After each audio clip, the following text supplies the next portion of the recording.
Chat, what is up, boys? Gonna be a little bit longer, maybe a little bit slower of a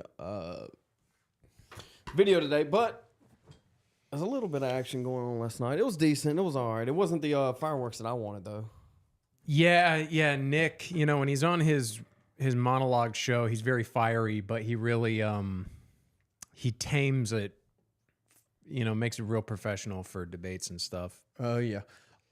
We are actually live on Rumble right now also. So we finally got that set up. It's very weird. Like, you can't just hit go inside of the streaming platform and it just sends it to Rumble. You have to actually go into Rumble and get it set up separately. Anyway, that is running. So if y'all find me on Rumble, that would be nice.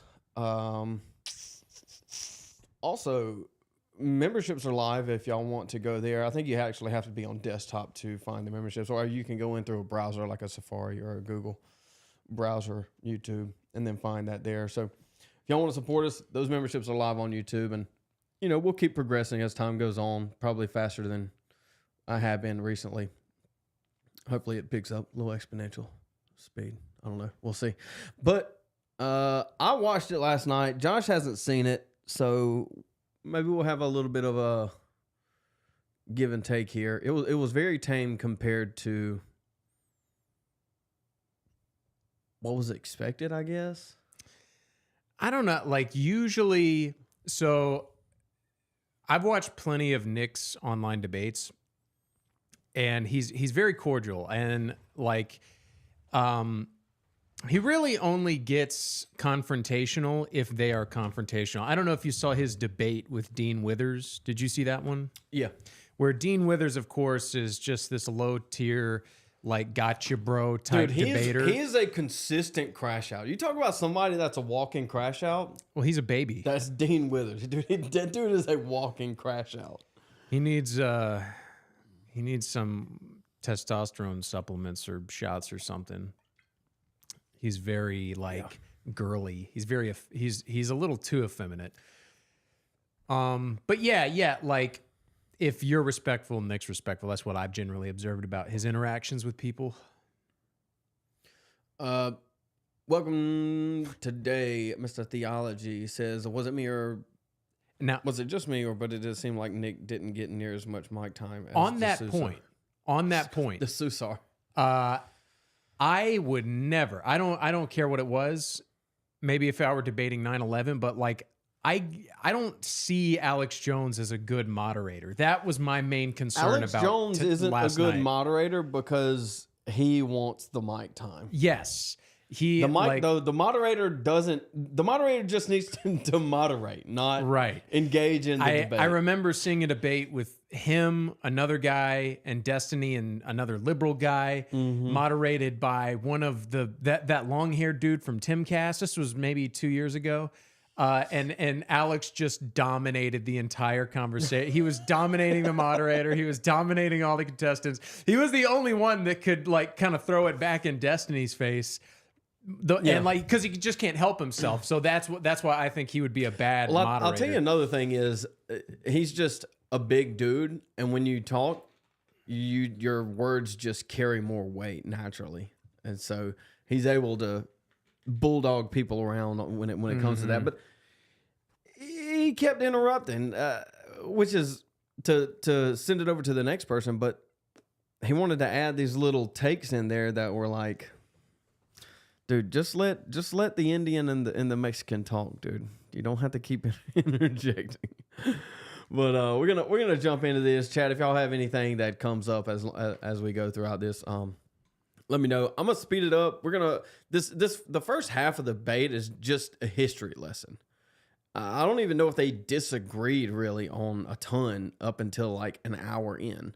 So we're going to run through this. I got a couple takes, not many throughout this, and then if Josh wants to stop it, we can. This is Rumble. We are live on Rumble. Welcome, Rumble, if anybody's in Rumble. Through every conflict, every uprising, and every moment of human struggle, the InfoWar was always there. Which side are you on? This is the fight for humanity. This is InfoWars. Felt like Adam, baby, man. I got no sleep last night. Yeah. Yeah, Well, I had to pound out. I just woke up at 1 o'clock in the morning and couldn't Ready go to back to go? sleep. Nice. And then I was at work all day, like. Huh? And, I didn't even catch anything this morning. How did that go this morning? I didn't catch any of it either. Yeah, I have a few questions for later. Yeah, you know, Andre Bauer officially announced that he's running against Lindsey Graham on our show, so that was kind of a big deal. Bauer. Andre Bauer. I know the was the name. lieutenant governor before Kennard, and he's run for, I think, House seats. Is he retarded? Is he old? No. Well, he's like in his 50s, I think. Okay, that's not old. Like that's what I thought. Like I Let's see saw what his how face young he looks was. like. His campaign ads, Ken showed them to me. They haven't been showed to anyone else yet because he showed them to me because he said they were targeted at young people, and he was like, "What do you think?" And I thought he had one campaign ad promoting himself and one campaign ad attacking Lindsey Graham. I thought the one attacking Lindsey Graham was way funnier because It's just easier. It's just easier. You know, like in terms of standing out politically, his campaign ad was very baseline. Yeah. But from what I know about him, I think he's a lot better than. I mean, he's a lot better than Lindsey Or Graham. can it be worse? It was like I was telling you, dude. If anybody, really all I if even anybody wants remember. to run against Lindsey, give us a call. I'll do free consults. I know Lindsey can be beat. It just depends on who is It depends on who is running, and it can happen. So give us a call. I don't even have to put my name on it. Just call me and I'll walk you through how to beat Lindsey Graham. But yeah, that's there, Andre. If you're watching, No, just kidding. But no, I would love to help in any of that aspect. But there's a couple of other people that are running against Lindsey. So I don't know. We'll see what happens, man. It's going to be hard no matter who runs. Is that about it? Yeah. Okay. Any, mini, miny. There we go. Those Why were does already it, like clone me when it transitions? Probably because I got you duplicated on here somewhere. Let's see. Let's see if I can find it.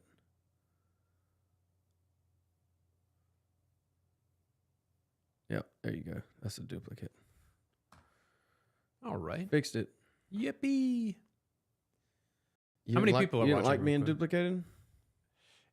It was very distracting. I thought it looked very strange. All right, what about now? Yeah, there we go. All right, chat. Let's get going. Before we jump into this, if you are watching, go ahead and give the stream a like. Throw a comment in there if you haven't already. That way we can get this algorithm boosted a little bit. probably be answered ready, set, on go. both of their own Speed it up. prerogative. So Dinesh D'Souza, I've known him for 20 years.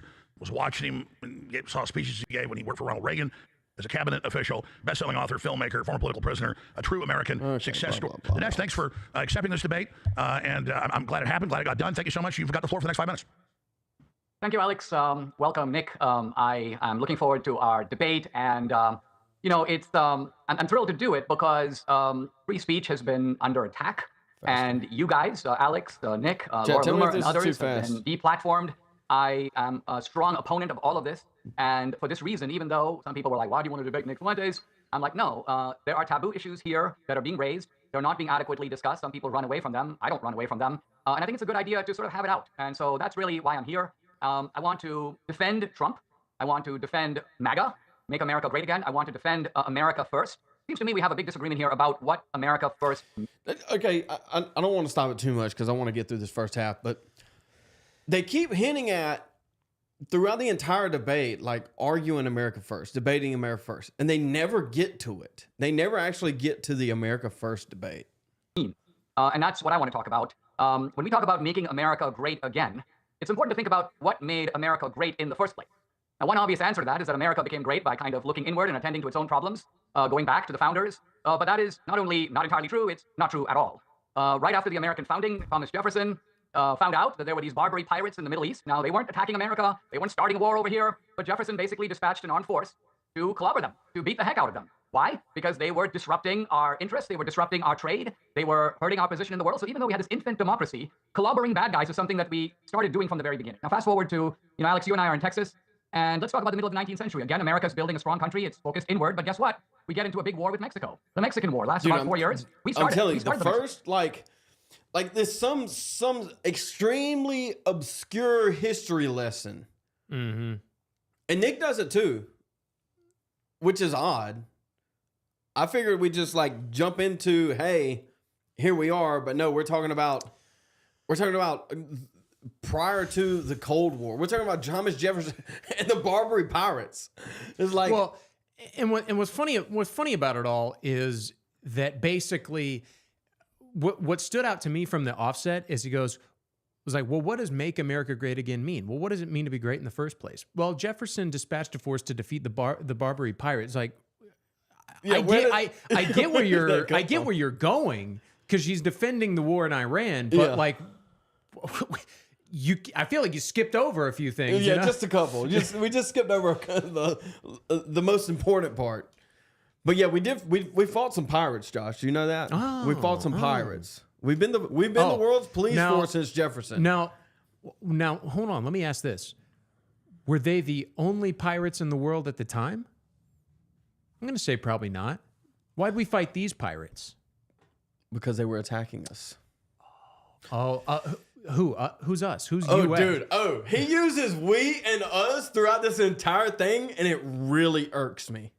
It really irks me so much. It's like, dude, who is we? You're Indian.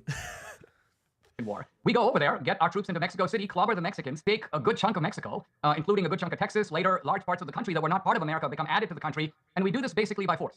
Now, we have good reasons for it. I'm not going to go into the reasons, but the point is we did it. Fast forward now, I'm going to omit World War II and focus on Reagan. The Soviet Empire is gaining strength. The Soviet Union grabs 10 countries actually, between 1974 and 1980. They don't attack us. They're not waging war over here. And Reagan does not start a war with them either. But what he does do is he starts clobbering them in all kinds of ways. He clobbers. While he's blabbing, let's check in on chat. We got theology. It's good. All right, speed was good.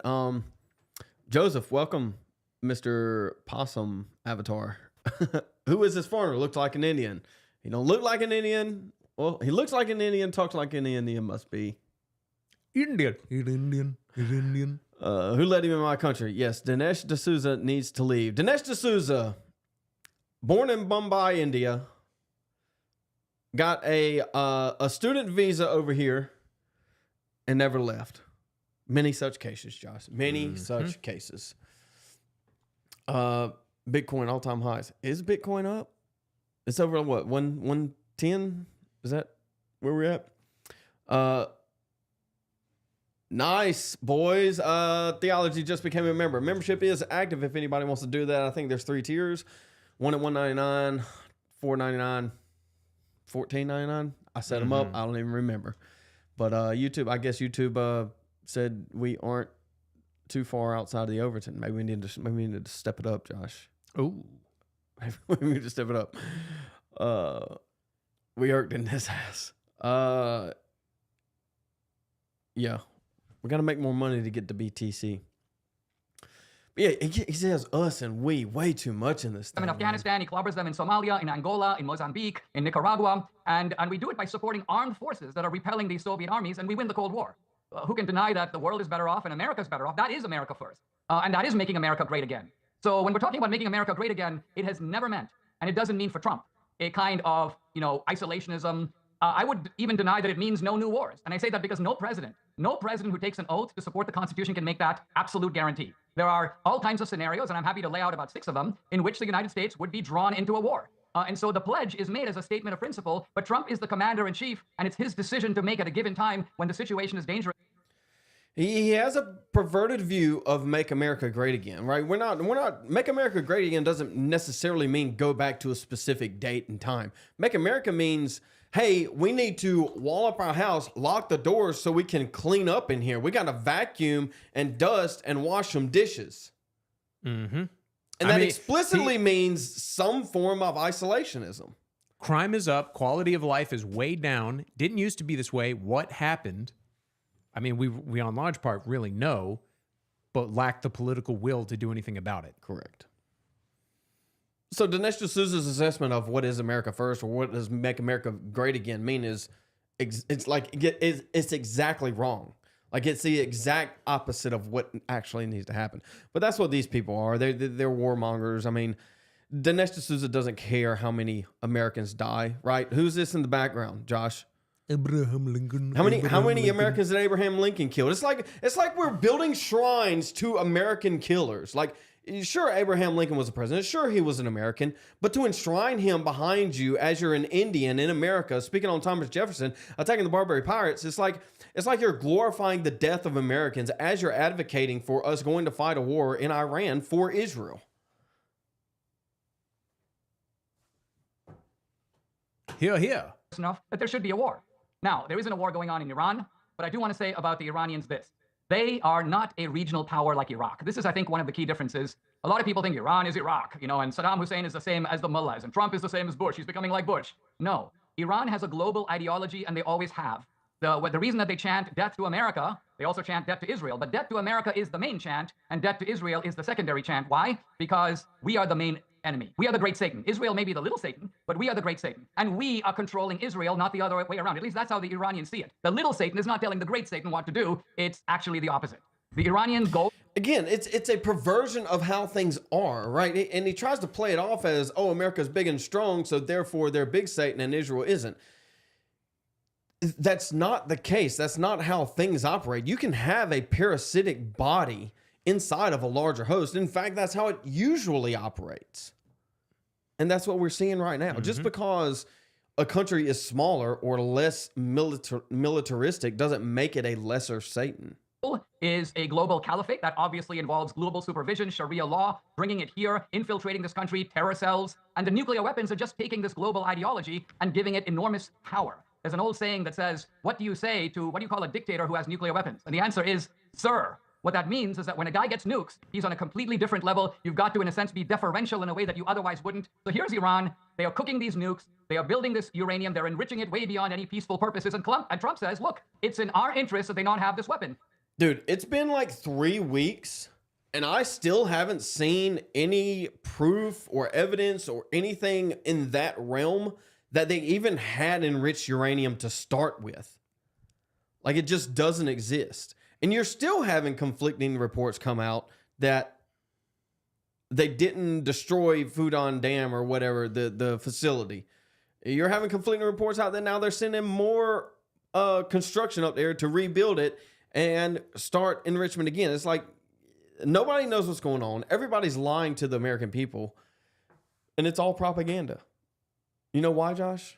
Why is that? Because it's all propaganda. Yes, it's in Israel's interest as well, but we're not doing it for Israel. We're doing it because we don't want them to have an Israel. Okay, Dinesh, that's about 5 minutes. We'll come back to you. You guys have a free-for-all in a moment. Nick Fuentes, and something you said, Dinesh, I'm just going to add a small caveat and then go back to you guys. I think that's the first time Alex I appreciate you doing this debate. I appreciate right. He usually says Fuentes. Gunnar, welcome to the chat. Ninja Jim called the live stream today. Isolationism used to be seen as a positive term. Yeah, I mean, now it's seen as a term that you just hermit yourself, and I don't think that's what most isolationists do. No, it's more of a we're not the world's police. We don't need to go. It's a straw man where it's like exactly to that point. Yeah, isolationism doesn't mean we don't have trade or deal with other countries or even intervene in foreign wars necessarily. The point is that we don't intervene in every foreign war. And clearly a big part of the reason we're interfering in these, interfering in specific foreign wars is because of foreign infiltration, foreign donor, foreign money in our system. Yeah, but you didn't know that Thomas Jefferson went and fought the Barbary Pirates? You didn't know that? You're telling me for the first time. It's like, listen, I think you and I agree that if someone could lay out, I mean, obviously we still wouldn't want Jews running our country, but if Lindsey Graham could effectively lay out an argument in like why Israel is absolute, like why we must defend them from Iran at all costs, I'd be happy to hear it. But clearly they don't provide anything for us. Clearly it's a one-sided relationship. You know, if they were sitting on the fountain of youth, maybe. But yeah, I mean, but there's no reason for us to go over there. Yeah. There's no reason for us to even have tan fatigues in the military. Imperfect citizen. I'd say Ben Shapiro. Who should Nick Fuentes debate? Dude, is Shapiro even relevant anymore? Dude, he fell off. You talk about flat Earth, he fell off of it. That dude fell off of it hard. October 7th broke him. He had a 9/11 in his brain ball after October 7th. He's been gone, dude. I haven't seen anything about him. He's definitely not as mainstream as he used to be, but like who really is? You know what I mean? Charlie Kirk.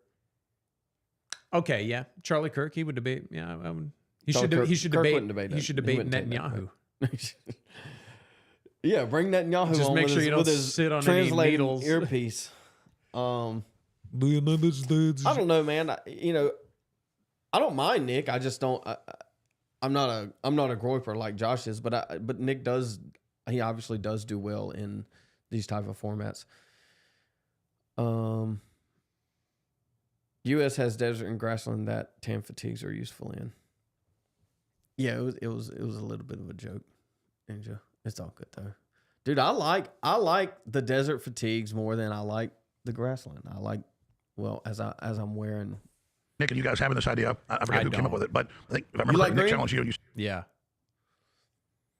So there's this thing called. it's more classic. You know, it's kind of yeah. it's kind of like I do like prison orange more than the old black and white striped. You know what I mean? They have frog suits that they're like really lightweight. They're for desert. Yeah. Like they're only thick sleeves, and then everything up here is like in the torso area is really lightweight, and the pants are really breathy.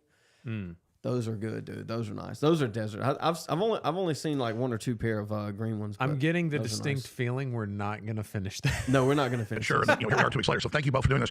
But exactly, what we're doing is what the left, who is diabolical against free speech, Alex, just let Nick talk. does not want. They don't want real debates. And so this is very, very healthy and very, very pro-freedom, pro-America. And I appreciate you both for being here. Just wanted to add that. So thanks for reminding me that. All right, Nick Fuentes, you've got about 5.5, 6 minutes because Dinesh went a little bit over because I didn't stop him. So Nick Fuentes of America First. All right. Well, thank you very much. And I'd like to start out by saying as well, I appreciate Dinesh D'Souza for doing the debate. And I actually appreciate him saying that because it is true. We have both been brutally censored. And I know that Dinesh was also targeted by the Obama administration. So, we're really all sort of in the same boat in terms of we've all been persecuted to some extent. So I appreciate him saying that. But I'd like to move on and get into the subject of the debate. And I actually like how Dinesh framed it. I agree with him. The central question concerning the Iran war is, what does America first mean? What is the United States' involvement in Iran, or what should it be? And how does that conform to the stated goal of putting our country first, making America great again, and pursuing the American strategic interest? And without going into the Barbary Wars or Reagan or any of that, we don't need to go back that far. I think we need to talk about the current strategic landscape in the Middle East. And we need to get some things down first analytically before we proceed. And I'm actually going to pick up where Dinesh left off at the end and kind of start with that premise, because that is, I think, the mainstream premise. Let's say that's a status quo accepted premise of the U.S. Media or the conservative media, is that Iran is an apocalyptic regime. They have global ambitions. They're led by religious zealots and fanatics. They're racing towards a bomb because they want to attack Israel and the United States. And I would say that with that analytical framework, you probably would say that it's justified that we go to war with Iran. I would probably agree under those circumstances. But I would clarify a couple of things. Let's say that in the first place, this is not the first regime that has been described this way. When we were at war with the Soviet Union, it was conservative military planners that said the exact same thing. They said the Soviets are a nihilistic death cult. We can't negotiate with them. Khrushchev said we will bury them. They want to destroy the United States. Of course, we negotiated with them. Of course, Nixon had détente, and eventually we negotiated with Gorbachev, and the wall came down, and we didn't have to go to war. We said the same thing about Maoist China. They killed 70 million people. They're a communist death cult. We negotiate with them all the time. They joined the World Trade Organization. I don't think anybody would argue that communism is not a nihilistic global ideology with ambitions to take over the planet. It's certainly Everybody that he named that we negotiate with has an average IQ over 100. Is that the threshold of negotiation, Josh? did and always had. Yet we negotiated. Let's also talk about Iran's nuclear program. And once again, let's sort of do some housekeeping. Iran does not have a nuclear bomb. They're not currently pursuing a nuclear bomb. And what you would call Iran is a nuclear threshold state. They're engaging in something, and this is technical, it's called nuclear hedging. This is where you have the technology, the expertise, and the infrastructure to make a nuclear weapon, but you don't actually build one. Why do you maintain the threshold latent nuclear status? You maintain that in the event that the security situation changes. There's a few countries, actually, not just Iran, they're in the exact same boat. And those countries are South Korea, Japan, and Taiwan. They're all considered nuclear threshold states. They have the expertise, the infrastructure, the technology to make a bomb. Why do they have that expertise? Why do they maintain the threshold status? Because they're on the doorstep of China. China is a much more powerful country, and they themselves have a native nuclear program. They engage in nuclear hedging in the event that they need to deter a threat from a regional adversary. Does this sound familiar? Why is Iran pursuing nuclear hedging? Why do they have a threshold status? They have this because Israel is the only country in the Middle East, actually, that has an undeclared nuclear weapons program. They have a nuclear arsenal of 200 bombs. They're not a signatory on the NPT. Israel's the only country with a nuclear arsenal, and they're Iran's sworn enemy. Let's also talk about the history. The United States overthrew the government of Iran in 1953. A democratically elected prime minister wanted to nationalize Iran's resources and put Iran first. He was overthrown by the CIA. The United States installed a brutal dictatorship. The Iranian people revolted against it. Josh, Ever since, the United States and Israel have been at war with Iran. And we've destroyed all their neighbors. lesson, We went into Iraq and overthrew Saddam Hussein. Which Nick, I guess, I just said 5 minutes. Could have been 10 minutes. You guys are both smart to talk for hours. So at this point, just let Dinesh come back and counter that. And then you guys this is a real debate. You guys can have a free for all. So I'll just pitch it back to this, Dinesh. You can leave off where you were stopping there. Nick Fuentes, go ahead. Yeah, terrific. I mean, Alex, I think you only jump in if we are interrupting too much and can't make our points, or either hogging all the time. And I think otherwise, I'm happy to just go back and forth. I'd like to just address a few of these points, and we can kind of get into it further. So I'll start by kind of correcting a couple of points that I think are just fallacious. The first one is the idea that the Soviet Union was said to be some kind just of... don't like physiognomy, Morgan, dude. Like The Kubrick stare. Nick has figured this out. Yeah. At least when he's on Zoom. He mused straight into the camera, dude. He's got it figured out, which I guess is not hard to do with Yeah, the I Dinesh, wonder what but- his setup is like, because like for me, look at me right now. I'm looking at our monitor, which is to the to the left from my perspective of my camera, but like to just kind of stare into it. I wonder if he's got one of those like prompter things. Oh, for sure he does. He probably has a he probably has his main screen, and then he has a prompter right above it or to the other side, and on the prompter is just the feed from the other side. Yeah. So it's like when you want to talk to someone, you look at them, and it's just looking through the prompter. That's how I would have it set up. Well, that's kind of how I do have it set up. Yeah.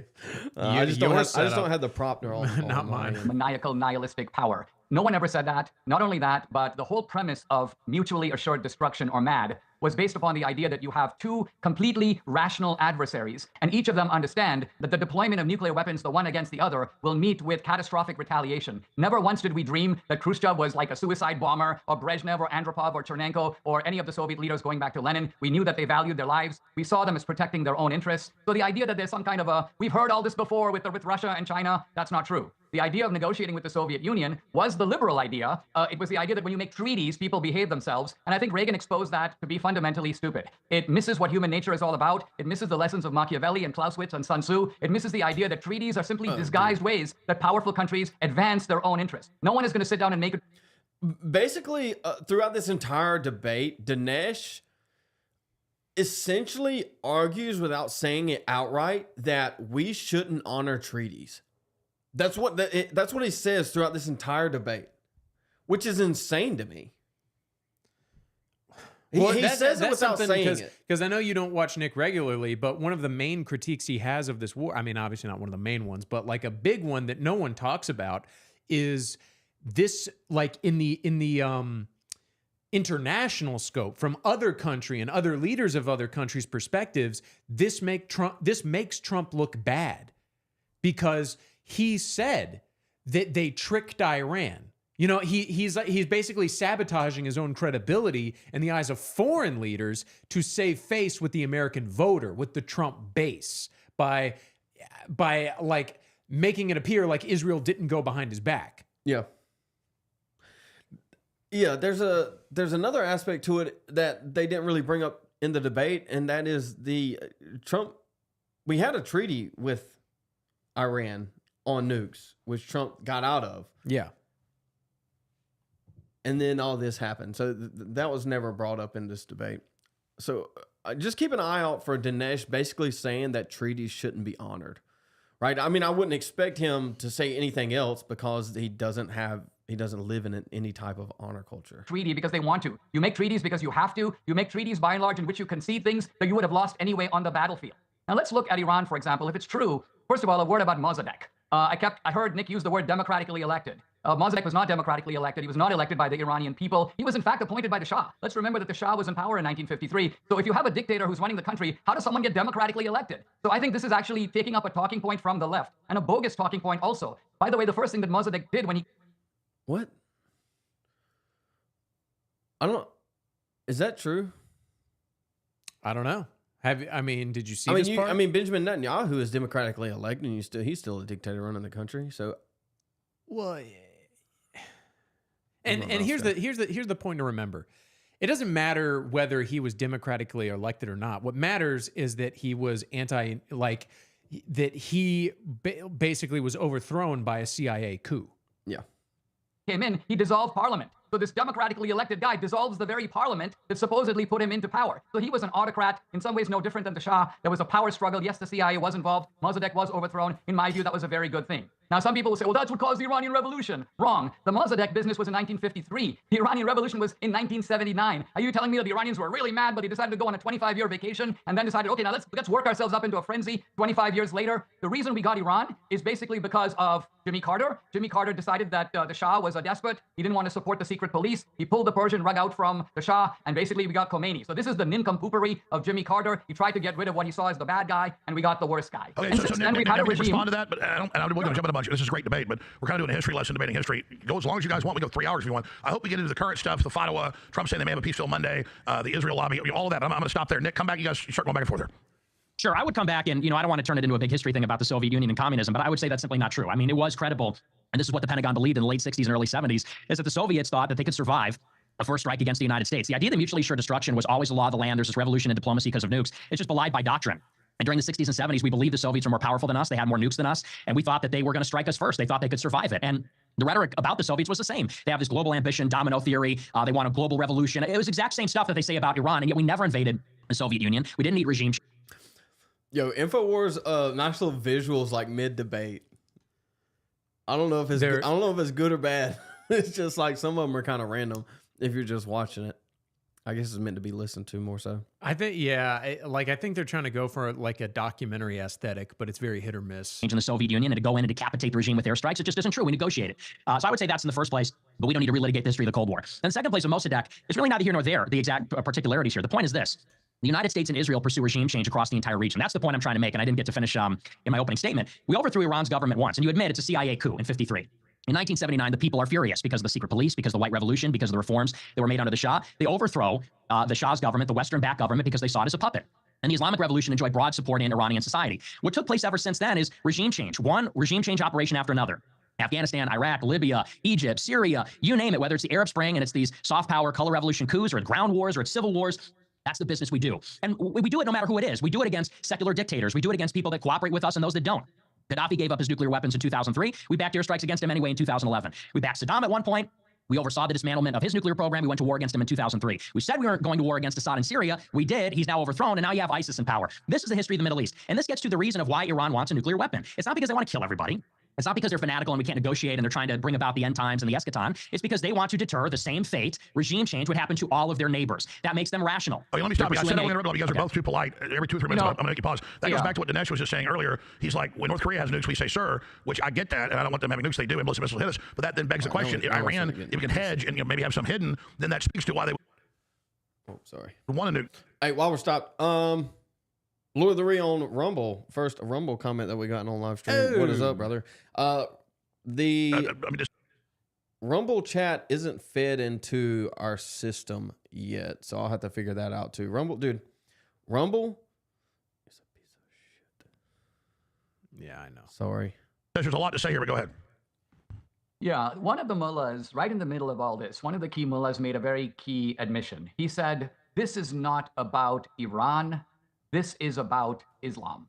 Right there, you get the heart of the matter. These mullahs, and yes, there was a broad-based Iranian revolution, but the mullahs in that power struggle took power. And they have ruled dictatorially over Iran now since 1979. They've made the Iranian revolution semi-permanent. But the key to understanding that revolution, going all the way back from when they seized the American hostages, to the strike on Beirut, 1982, to the fact that Iran has been sponsoring terrorism, not just in the region. They have tentacles in Venezuela. They have tentacles in South America. They have cells in the United States. They are making... Another thing that Dinesh does, and he kind of calls himself out later in the debate, I believe, is that and I've said this before, is they conflate Hamas and terrorism with Iran. And you can't do that, right? Iran is a country, is a centralized organization. It is not a terrorist state. I wouldn't say it's a terrorist state by definition, right? But are there terrorist states that exist within Iran? Sure. In the same, but and they argue that Iran funds these terrorist states. I would argue that Israel funds terrorist states. So your differentiation doesn't matter when you then conflate it with Iran. Well, and here's the biggest point to make on that, I think, is are they a terrorist state? Are they not a terrorist state? You can debate that all the live long day, but I think what it really comes down to is this. It comes down to this idea that like they're a bunch of backwards anti-Western savages that hate America. This is what you hear from the boomers all the time. Is it's okay? Well, we have to overthrow them because they hate Israel, they hate the West. Because, you know, their Quran says we are infidels. Yet they do business with China. Yet they do business with Russia, which are clearly infidel nations. The problem, at least with, like, if the government can keep the people under control, which honestly, this idea that like all 90 million people in Iran are just radical Muslims just waiting to drive planes into skyscrapers is not true. Didn't we just pass a bill that said we can't fund Antifa anymore or something like that? Something like that. So I mean, are we a terrorist state? Pretty much. But the point, but that's exactly the point. Is it doesn't really matter. What matters is this narrative that they hate us because of who we are, not because of what we do. That is what is wrong. Who was it? It wasn't Antifa. It was actually it might have been Hamas or somebody, dude. U.S. passes bill. Wow. Bill to defund.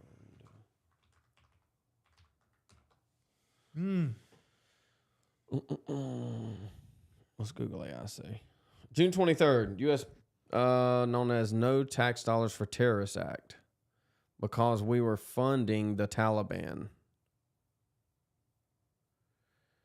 Team budget aims to prevent U.S. aid from directly or indirectly funding terrorist organizations, particularly the Taliban in Afghanistan. So if you're going to make the argument that Dinesh D'Souza, sorry, chat, y'all can't see that, can you? That Dinesh D'Souza is making here that Iran is a terrorist state because they fund terrorists, then you have to make the exact same argument about America. And this is the problem with their entire political philosophy, is that just because money goes somewhere and that makes you the bad thing doesn't necessarily make you the thing itself. Does that flow? I think that flows. I think so. The deal is Iran is the biggest terrorist state in the Middle East. Well, yes, but they're very good about hiding it. I mean, Israel funded and created ISIS. I think even Netanyahu came out and basically admitted this. They funded and created ISIS. They funded and created Hamas. Why? Because they want instability in the region. If they have instability, they can get American taxpayer dollars.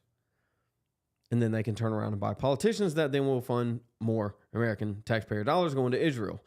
They profit from destabilization. And so it's like if I'm doing yard work, if I'm running around cutting people's grass and spraying for weeds and stuff, I can run around with a bunch of dandelions hanging out the window, blowing them as I go down the road, right? Mm-hmm. It's just going to increase my profit because I'm going to have more work to do. This is what Israel does. It's like if I'm a tire repair shop and I toss nails out of the window and people run over the nails right outside of my tire shop, it's the same thing that Israel's doing. They're just funding their own profit.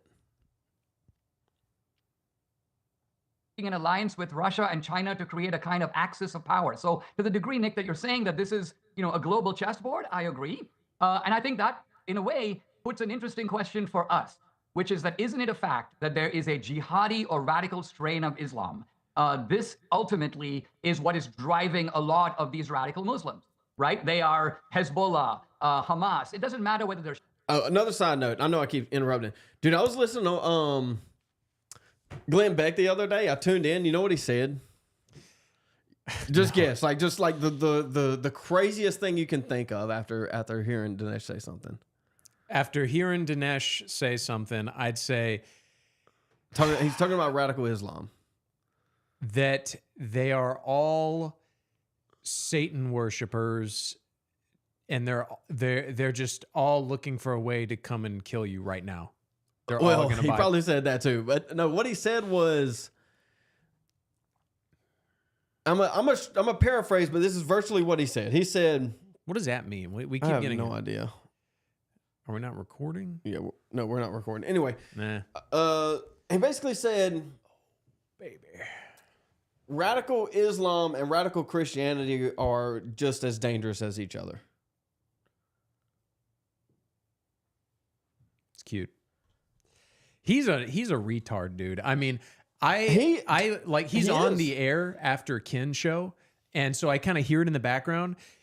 Yo, it was an accident. I accidentally listened to him, and that's what you hear. Like, dude, I listened to you for like 3 seconds, and that's what you come up with. Dude, I heard. I tuned in for like Radicalism bad. a quick little bit of Brian Kilmeade today, and he had some guest on. I don't know who it was, but they were like getting animated like this, and they were like, "That's why we need to save Kiev from Russia." And I was like, "Damn, well, this is from Fox News." Getting that Lindsey Graham funding, dude. I know, man. $500,000. Which, by the way, vacations. apparently, I don't know if this is the inside scoop, but apparently I found out that Andre Bauer, who's running against Senator Lindsey Graham for the Senate seat in South Carolina, he was supposed to announce his campaign on Fox News yesterday. And Lindsey Graham's people got it canceled, which is why he announced today on our show. Dude, Andre, call me, dude.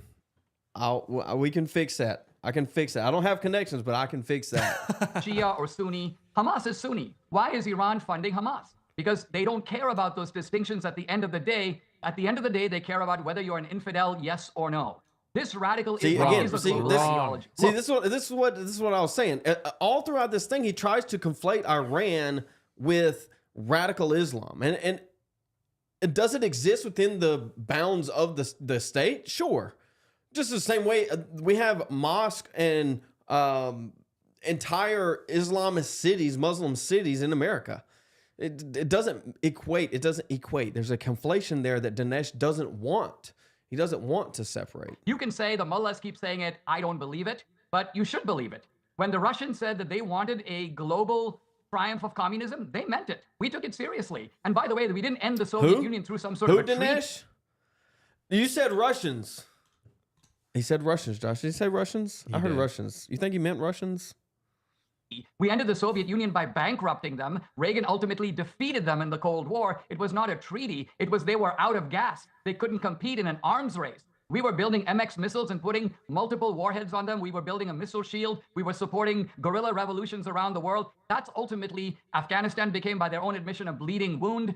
So this is why the Soviets gave in. They didn't give in. No country ever gives in because of a treaty. The idea that communism abolished itself, Eastern Europe was freed because we put a piece of paper in front of them and went, oh, okay, let's get rid of all of this stuff. We were once a global empire. We'll now become a second-rate superpower. That's not how it happened at all. And that's a misunderstanding of Iran. Islam is a conquering force. The Muslims came out of the Arabian desert. How do you think they conquered the Holy Land? They took Jerusalem. They took Syria. They took Jordan. They conquered Iran by force. That's how they got it. They are the occupier of Iran. Okay, Dinesh, and by the way, you're both very smart men. I've studied the history. You're both, accurate in the basic facts. Very interesting. A lot. I'm not saying the general public's dumb, but even really smart political people you're very smart, Dinesh. Iran of Israel, so that's just something I love. The Islamist, Iran. I'm starting. I forget who commented and all of it, this, I'm starting Dinesh, to see what they said. No, you're fine. about I just Nick want to not have equal getting a time. lot But of I mean, with regard to voice this, time. there is just like this, and forgive me if this sounds. Glad we got through that, Alex. I'm trying to be cordial here, but I do believe there is this engine in the United States from the conservative movement that says it is about Islam. This is Glenn Beck's book. This is sort of the Fox News mantra. It is Islam. Islam is the problem, and I'm not an Islamist. I'm a Catholic. Josh, it is Islam. It's radical Islam. This is Islam. Right. This is their only Islam. position. I agree that we shouldn't have Islam. How about this?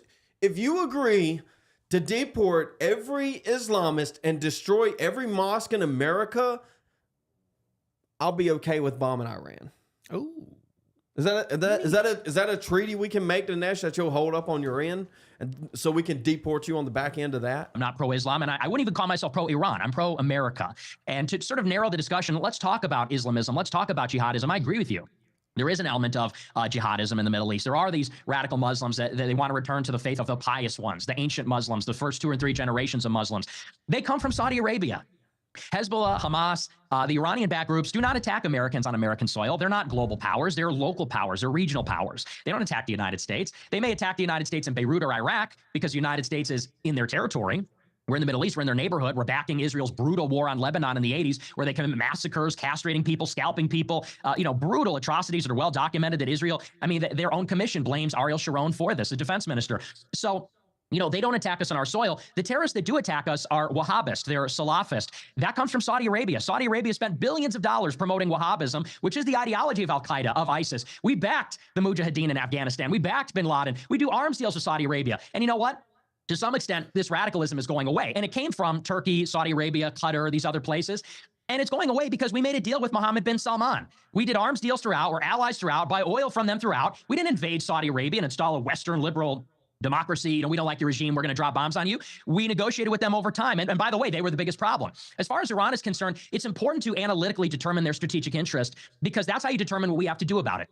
Israel wants regime change in Iran. That's why Iran wants a bomb to deter this, which is a credible fear. Now, the United States won't let Iran have the bomb. Now, if you want to give Iran the Soviet Union treatment and bankrupt them through maximum pressure and sanctions, that's what we were doing. But you're calling for regime change. We didn't do regime change in the Soviet Union. We allowed them, and we went in there, actually. George Bush managed it, I think, in a good way. We managed a peaceful transition of power after a long period of soft power and smart power that we used against them. You're saying we need to go in and invade Iran, or not maybe invade Iran, but force them to have regime change with CIA operations, foreign media, maximum pressure sanctions, backing Israeli operations. And I would say that's not in America's interest. That's what Israel wants. That's not what we want. Regime change has a terrible track record from Libya, Egypt, Iraq, Syria. There's 0 success stories. I think that I agree with you in some sense. We don't want a nuclear Iran, but we need to understand why we're on the threshold of one, and that has to do with Israel's ambitious and aggressive actions. In my opinion, the move is restrain Israel, stop them from attacking Iran, get Iran to come back to the table, and try to get them to agree to some kind of framework like the JCPOA. And maybe we could talk about the JCPOA because, to me, that is the most important precedent to all of this. I am trying to equal time. I was trying to. I do want to make a note. They start getting into regime change. I want to make a note that when we do regime change, we restructure their entire government, right? These people want mullahs. The people of the country want dictators, right? That's how they operate. They operate in a better system that way. And so when we go over there and we import this democracy, because democracy is the greatest thing that's ever been thought of in the history of the world, because democracy is so great, it destabilizes the state itself without any outside force. Mm-hmm. And then that's just going to kind of defend regime change somehow here in a second. Smoggy Froggy, welcome to the stream. He says, Nick says he lives a sober life, but he rolled Dinesh up and smoked him like a swisher. Oh, boy. Quick question back to Dinesh to give you a longer response, because I kind of... Okay. I'm glad we're having that. I'm saying Dinesh, but then I'm saying I'm going to, that a path. Of what let me say some things about regime change to lay a foundation of what I think the MAGA view on this is. Because I think the MAGA view on this is a repudiation of Bush, but it's not a repudiation of Reagan. In fact, it's a restatement of the Reagan principles, although admittedly in a very different situation. Obviously, in the 70s and 80s, the Reagan focus was on the Soviet Empire. The situation now is totally different. But there are a lot of really bad regimes in the world. And these are regimes that harm our interests in all kinds of ways.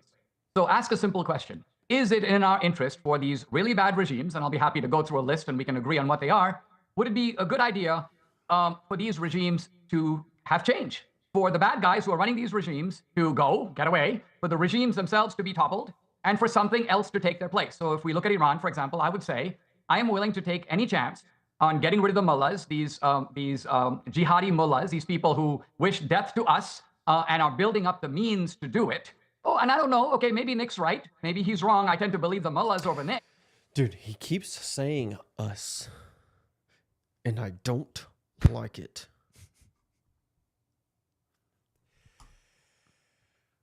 I'm brown. I'm American. They say that they want to have global jihad. They say that they want a global caliphate. They say that they're building up the strength to do it. They're allying with other people who certainly do have nuclear weapons and do have that kind of power. So would it be a good idea to have regime change in Iran? Would it be in our interest? Forget about Israel. Of course it would. Now, a separate question is, what are we willing to expend for that to happen? So my question to Nick is, all right, let's start at the very beginning. Would you be willing to expend 50 cents to get the mullahs to leave, to quit, to go home, to become refugees and go to other countries? They can go to luxury apartments in Qatar and elsewhere, and let the Iranian people have a plebiscite. We're not going to go in there. We're not going to arrange tribal meetings. We're not going to take over the country. We're going to let them fix it. I would be very confident that what comes after, whatever it is, it could be autocracy, it could be democracy, it could be some hybrid, is going to be better than what's there now. So I think Nick is so blinded by his hatred of Israel that he's losing sight of America. Dude, I don't know how he makes that claim. And look at like the last 30 years, just the last 30 years of similar countries. Dude, Well, he's not. regime change doesn't work over there. What do you mean? Yeah, like it is a part of them. This comes from the underlying belief that all humans are the same, that all peoples are the same. Even if you do believe that, the point is that their culture. Like Even to a boomer brain conservative, because a boomer will say these people hate us to their core. They hate us so much. But if we install a democracy, everything will be fine. No, like you either have to make peace with them or kill them all. That's literally the only two options you have. It's like, would we accept regime change if it happened over here by a greater nation? The answer is obviously no. Yeah, of course not. Would Israel accept regime change if it happened from some other nation? They want autonomy. They want national sovereignty. No one wants to accept regime change. If you have a change of regime, the people of that state are going to revolt. It's just not going to happen. So whatever stabilization that you can muster in the meantime, even if you disagree with it entirely, is better than complete destabilization, because that's what it is. Regime change is cutting the head off of the snake and expecting the snake not to recoil and wiggle everywhere. First, he's become automatically friendly to the mullah, so he's giving them a much more rational account of the Iranian interest than he even gives of American interest. I mean, every time he talks about America, he uses the phrase we. But let's remember that we've had alternating regimes between Republicans and Democrats. So he mentioned the Arab Spring. The Arab Spring was basically an anti-American operation organized with the help of Barack Obama. Barack Obama wants Iran to have nukes. He was trying to create space for them to do that and give them money to enable them to do that. Why? Because Obama has an ideology that's anti-American. So we can't just say we Nick and needs take to butt in, man. He does, dude. He's letting him say too much, and then inevitably Yes. will not have enough time to rebut every single point. Yes. Yeah, there should have been a lot more interrupting. But this is a problem when you're on Zoom calls and not in studio together. It's a lot harder to butt in because there is a delay. blame for what Obama did. There's no way to really fix that. and what Okay, other Dinesh, I'm people just did. watching the clock, trying to just be a referee here. Okay, good points. Nick? To address this first, just to get it. Well, that's a lot to tackle there. I would say in the first place, and I have to address this first just to get it out of the way. When you say we take the mullahs at their word, you're citing one of their clerical leaders, and you say, well, that guy said it's about Islam. That defines their whole regime. If you want to take them at their word, let's go to the supreme leader. The supreme leader is the top cleric in Iran, the top cleric in Shiite Islam. It's in their constitution. Supreme leader's got to be a cleric. The Ayatollah promulgated a fatwa 20 years ago that says that attaining nuclear weapons and using them is against Islamic law. And that has been cited over and over again in 2005, in 2015. In recent negotiations, they say the supreme leader says it's contrary, and I could give you the quotes, completely to Islamic doctrine to have nuclear weapons. So you can't have it both ways. You can't say we're going to take them at their word when one guy in the government says we're going to take over the world, but you can't have it both ways and say we can't listen to the supreme leader say we don't want nuclear weapons. We have to do one or the other. I'll just say that first. Then we get further, we get into this question. Nick, may I ask you a question about that? Well, just can because I- I think okay, sure. Yeah, okay, we'll go get ahead. this No, out of you the go way. ahead.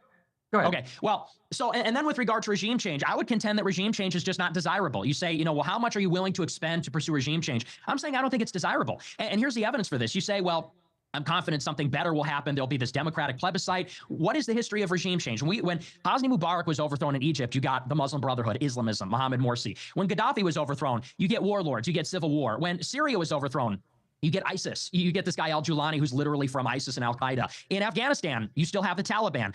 If we overthrow Iran, and by the way, here's the other evidence. When Israel attacked Iran 2 weeks ago, they thought that the government would collapse and the people would rise up and they would overthrow the government. This is what they said for years.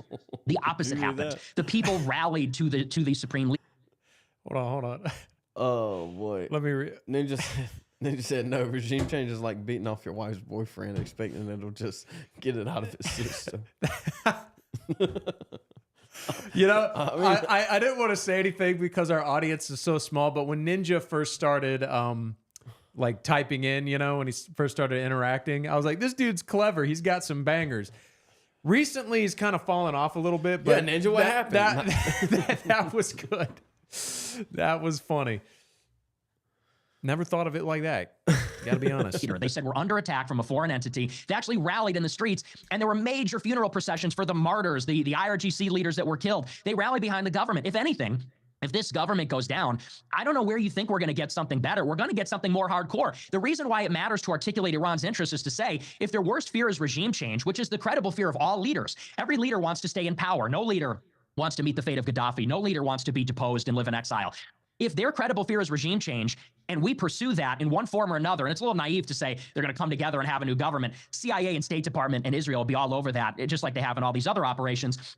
You're going to get hardliners. You're going to get IRGC commanders that said, our worst nightmare happened. Now we're really in an apocalyptic war. Now we're really, this is the end times. The United States overthrew us. Okay, so I'm you against answer, regime change. I'm going to watch the clock here. Do you want to answer? I think Nick's point is exactly valid, right? If the regime change is coming regardless, which it is, why not just ball out, dude? Just go out swinging. That's the reasonable position to take if you're Iran. You're the only one left, dude. They've taken out all of your buddies around you. You're there by yourself with Israel pointing a big American gun at you. Heave ho. Why not try? That's his question, or just go back to the next? Was that what question? I read the exact question. Des, you had a question though? Oh, well, I've forgotten what the question was. But look, I mean, Nick, you're 26, and so it's understandable that you're... Dude, I do not like this line at all. Dinesh is getting his face handed to him, or punched in, however you want to see it. And he says, Nick, you're young. You haven't been doing this that long. Yeah. So I expect it to... But dude, you're the one getting bodied right now. You're the one not able to keep up. You're the one with the short-sightedness and incapable of looking into even just the recent past, right? Let's go.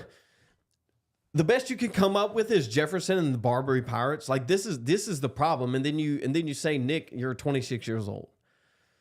You don't have it. Well, and also it's like you don't have a rich depth of history. Like he's 64. He wasn't. What does that mean? Like people, it's like saying that nobody who studies history that's younger than you, who studied it more, can know more because they're not as old. Right. I got to stop looking at you. I got to start looking You at keep saying history. A regime change is about history, and the history you give is like 4 years old. You know, your compass is so narrow that you don't understand that I could give you 40 examples of regime change through history that have all worked out beautifully. Some recent, some more ancient. There was regime change in Spain. Franco fell. Spain became a democracy.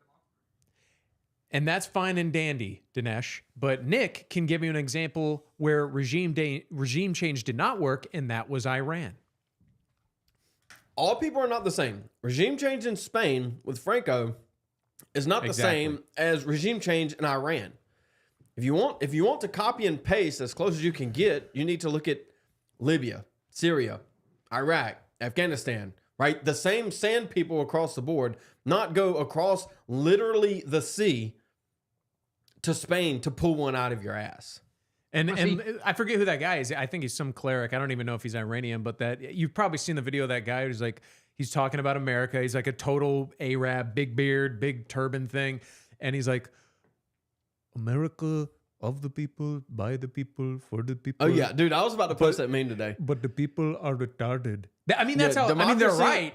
Yes. That's how they think. But that's the point, is like, we should be embarrassed that the Arabs are more in tune with reality than we are. They're right on women. They're right on government for the most part. The problem is that their religion and IQ floor is not the best. Ninja said, nice backhanded compliment. Poof. I just had to get it out of my system. regime change in the Middle East always has a pattern. Toppling said dictator and Islamist extremism follows. Yeah, because there's a void there, and the dictator establishes order, right? The people there want a dictator. The people there need a singular headship, which I would argue we do too, but democracy. And so when we import democracy, the Islamist extremists win. Congratulations, because there's a void there. Just because America says, okay, this is your new leader, doesn't mean that that's the new leader. Right. Thomas Aquinas didn't like democracy, by the way. Yeah, because it's a denial of hierarchy.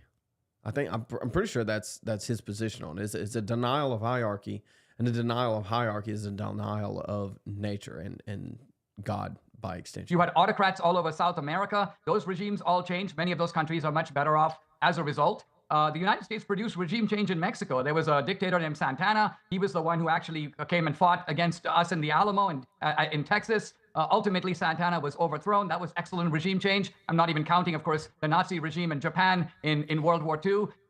Wrong sand, people. The Soviet Union was regime change of an excellent quality. So regime change sometimes works and sometimes it doesn't work. A lot of times it depends kind of on who does it and how. Dude, it's not a coin flip, Dinesh. Sometimes it's heads. Sometimes it's tails. I don't know why. My IQ doesn't allow that pattern recognition. I don't know why it keeps landing on heads sometimes and tails sometimes. It's just 50-50. With just regime change, sometimes it wins, sometimes we lose. I don't know. Here's a key point, and of course, Alex has brought up Israel. I want to get into Israel, so I'm happy to do that. Here's the point I want to make. It is very much, in my view, in our interest and in Bro, we're 50 minutes into this thing. Yes, we want to get into Israel to have regime change in Iran.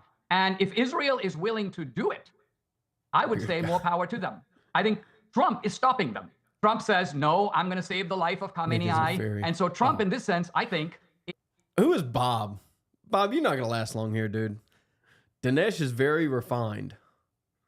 That's just, I mean, here's the thing. Even I have a dictionary here. Let me find. I got a objective reading of this debate is clear. Like clearly, Dinesh, he's the one interrupting. He's the one getting emotional and animated. Damn.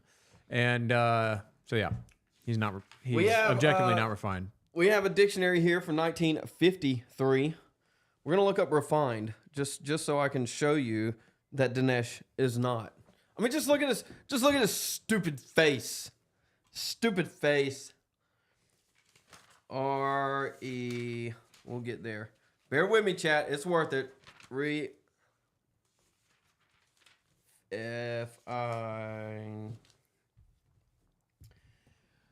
Refined. To make fine or pure, free from impurities, gross. To free from imperfection or vulgarity, commonness. Make more elegant or cultivated. Impart, polish to. Improve as language. To remove, and purifying, take out. To become fine or pure. Become free from impurities. Dude, he's brown.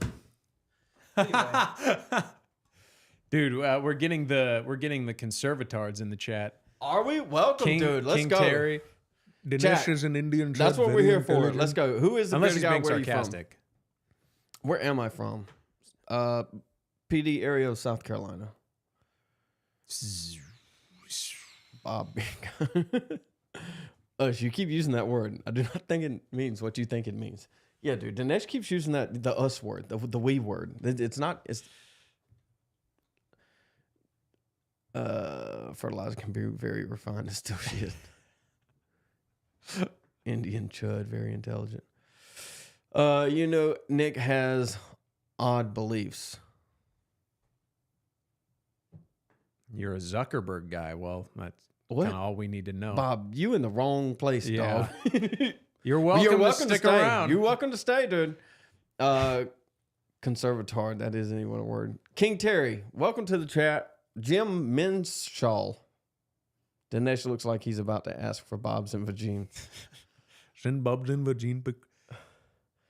Bob said Nick's gay. Do you like Nick?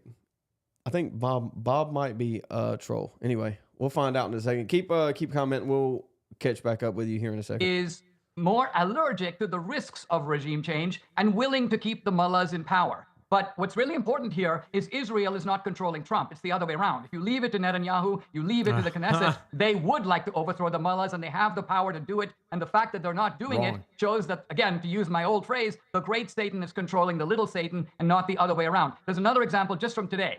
Trump is basically pressuring Netanyahu to have a 60-day ceasefire in Gaza. Now, first of all, Israel has every moral right to... Dude, I mean...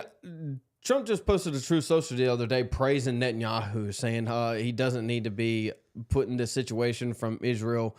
They need to allow him to be the dictator, right? Well, and he said that Israel is the greatest nation in the world with the exception of maybe America. To say that Israel doesn't control Trump, I think is delusional. I mean, we literally just bombed Iran for them. Maybe we might have gotten on the back end of that a couple votes on the big, beautiful bill, which Massey has now just came out today and said he has enough votes to not pass the big, beautiful bill. What a retard. You know what? When this thing first started with Massey and Trump, I was like, dude, Trump needs to lay off Massey. Now, I don't care. Primary, get him out of there, dude. He's such an unintentional obstacle that I can't stand libertarians. They're worse than communists. It's one of those things that's one of those where it's like at this point, it's like, okay, yeah, he's anti-Israel, but like, Beard guy. My name is Zeb, but yes, I mean South Carolina is in the South, isn't it, Josh? This is South Carolina. This is South Carolina. Is it? Are we spamming this? Anyway, those votes matter. Those votes do matter. And Massey needs to go somewhere. Him and Rand Paul need to go on somewhere. They want to hold up deportation funding, right? We're taking ICE from like 2 billion to 45 billion to increase deportations. And Massey and Rand Paul are standing in the way of this on the basis of increasing the budget deficit. Like, dude, you literally voted for increase the budget deficit like twice under Biden. Like you have no principles. You're just grandstanding, and you need to be. They need to be primary. I was on Massey's side. They've taken it too far. Bob says Zeb is a Hebrew name. Yes, it is actually Zebulon. So that's a little bit more Hebrew than Zeb is. My name is Joshua, which is also Hebrew. Am I Southern Baptist? I used to be. Now he's a Christian. Now I'm a Christian. Zebulon Pike. Not quite. Dude, I did there was a Freemason Bible in Charleston when I was at a funeral one time. A Freemason what? Bible. Oh. It was very, very unique. I wanted to get some pictures of it, but I never did. Okay, this Bob guy's trolling. Or am I Catholic? Dude, years and years and years ago, my cousin got married and they had her like wedding reception dinner at her grandfather on the other side of the family was a Freemason, and they had it at a Freemason congregation temple. And like where we had the dinner, it was like a bingo night. You know, it was like a cafeteria. It looked like a classroom in like a public school. You know what I mean? Mm-hmm. But I was a little kid at the time, and I wandered up to the second floor. It looked like Parliament. It was like marble floors, hardwood, like columns and desk and like a big throne. And they had like robes and a big, long, skinny, like ceremonial sword. And I was like, what the hell is this? Yeah, they ball out, dude. Lego, welcome to the chat. Mego. Hey, gal. It's what? It's what whores do. It's like where they cross their eyes and stick their tongue out. Oh, like the profile picture? Yeah. Okay. Yes. Well, yeah, I learned exactly. something today, boys. Zuckerberg hairdo guy, are you bad? He called you a Jufro. No, that's funny. The Jew fro is Jew, and it's humid out here, man. What can I do? No, I'm non-denominational. This duo is weird. We've got a fat trucker guy and a soy chud. Okay, Terry. You're welcome to pull up, dude. So Terry, am I the fat trucker? Yeah, I don't obviously. think I'm very trucker-esque. I'm fat, but Anyway, I'm glad we get to come back to the stream, this debate, and does have Trump a is right at the Welling Wall. He does have a Zuckerberg hairdo. He's got a Jew fro, dude. He's not Jewish, but he's got a Jew fro. Level Gaza. You need to shave it off. You need to just shave your head all the way. And what I I'll mean do by it. that I cut hair for like a few months. I'm good at it. I would if I were like going off on a sojourn, if I were going Chat. off on a trip, like All right, how much? to be alone, I'd How shave my much to head. get Josh to shave his head? If you pay us, I'll do it because I've done it before. If we can I've get shaved fif- my head before, and I 50 didn't bucks like it. the rest of the stream. $50. We can get enough. Is it? Can I put a Hell goal no, up? not for 50 We'll bucks. do it for $50. No, But I get to keep all the money. hell no, I get all the money. Damn. Yeah, We should. Oh man. Are you a Jew? No, Dude, he's not Jewish. yeah, Bob. I feel like Bob is one of our regulars that is just under a different name. You know, I feel like he's definitely goofing Tim on from it. Florence for sure. I'm not Yeah. Amish is this code. I'm not sure what we're talking about. A non-denominational Jew. No, Josh isn't Jewish. He's not Jewish, guys. He's Dutch. His last name's Vandernoord. is quite honestly when a country attacks you, when you are invaded, just like if there's a home invasion. Some guy comes into my house, rapes my wife, kills my daughter, kills my kids, and then he runs away and I chase after him. And of course, I chase his car down, I stop. What is We're not even gonna. Jim Minshaw? Lots of I was in Charleston a few days ago, Butang Central. Lots of white people. Well, there's a lot of white people because you have College of Charleston, and you have Charleston Southern, and you have the Citadel, and on top of that, you have just a bunch of liberal white people in Charleston. Great Confederate monument is still there. Yeah, dude. Poontang I was there. Central. I was in Charleston. I was at Charleston Battery. Y'all can't see this, can you? yeah. Oh, you can barely see the corner. I can't of hear. it. I'll move it. So I was at Charleston Battery in the middle of, they were like protesting all of the statues. This was like what, 3 or 4 years ago. And they were out there right there on that corner. You're going to have to, there's a switch on the front end.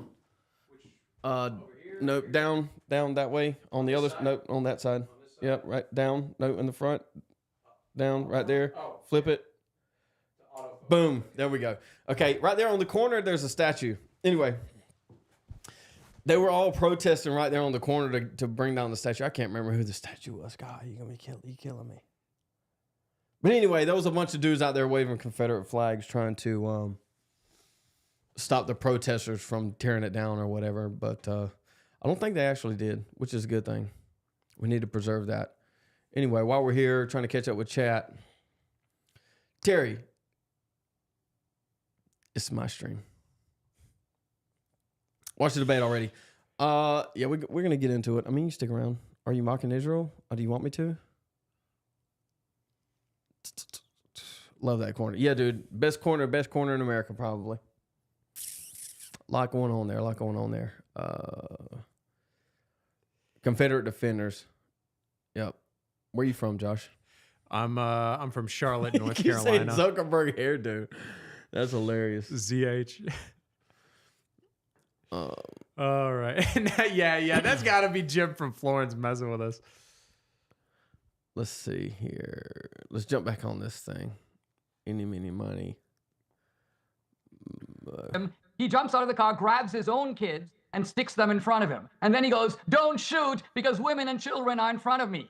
No, what you've done, you put your children in danger, first by invading my house, and second by using them as human shields. I am not under any moral strictures based on what you did to me. I have every right to attempt to destroy you, and the suffering of your women and children is the result of your actions and not mine. So my point is, once you had October 7th, and October 7th, by the way, bankrolled by Iran, planned in Iran, Israel has every right.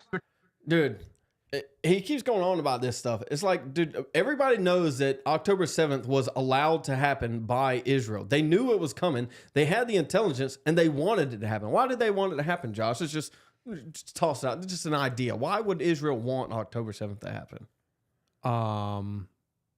So that they could have the excuse to destroy their enemies. Strategic, moral, political, to strike out at Gaza and to strike at Iran. And so the United States is the one that's tying their hands. And so once again, even with this Gaza treaty, you can see that the man in charge, the numero uno, is not Netanyahu, it's Trump. Okay, so I want Nick to be able to come back. I got to say something here. Dinesh, you're a great guy. I respect you, love your films, interviewed 20 years.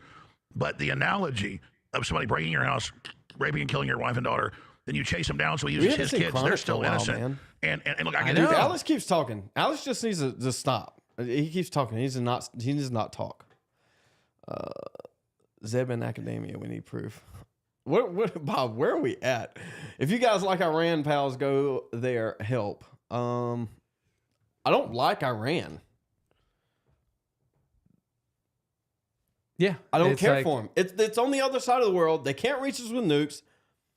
If Dinesh's issue is really radical Islam, radical Muslims, let's get them all out of the country. Let's get all 15 million. How many thanks over here? 20 million? Something like that, yeah. Let's get all 20 million out of the country, and then we can talk about going to war for Israel. I don't care for Iran. I just don't. Does Alex have a frog? A gay frog.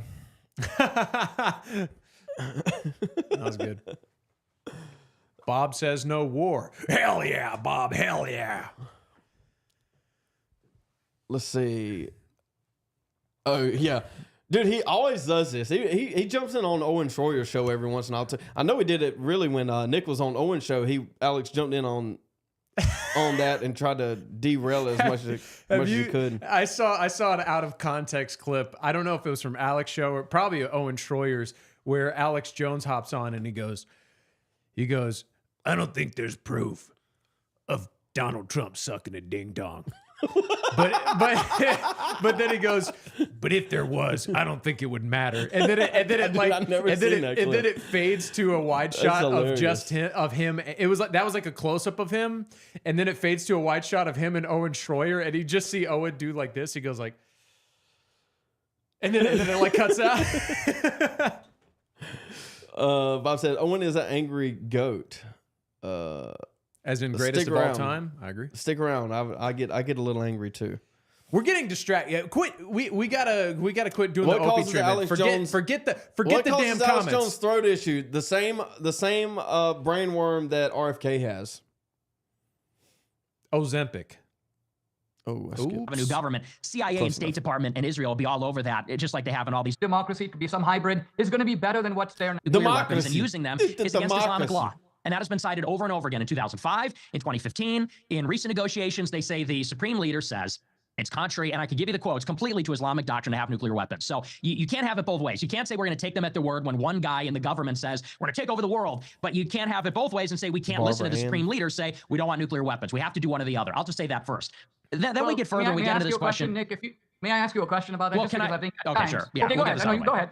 Go ahead. Okay. Well, so, and then with regard to regime change, I would contend that regime change is just not desirable. You say, well, how much are you willing to expend to pursue regime change? I'm saying I don't think it's desirable. And here's the evidence for this. You say, well, I'm confident something better will happen. There'll be this democratic plebiscite. What is the history of regime change? When Hosni Mubarak was overthrown in Egypt, you got the Muslim Brotherhood, Islamism, Mohammed Morsi. When Gaddafi was overthrown, you get warlords, you get civil war. When Syria was overthrown, you get ISIS. You get this guy al-Julani who's literally from ISIS and al-Qaeda. In Afghanistan, you still have the Taliban.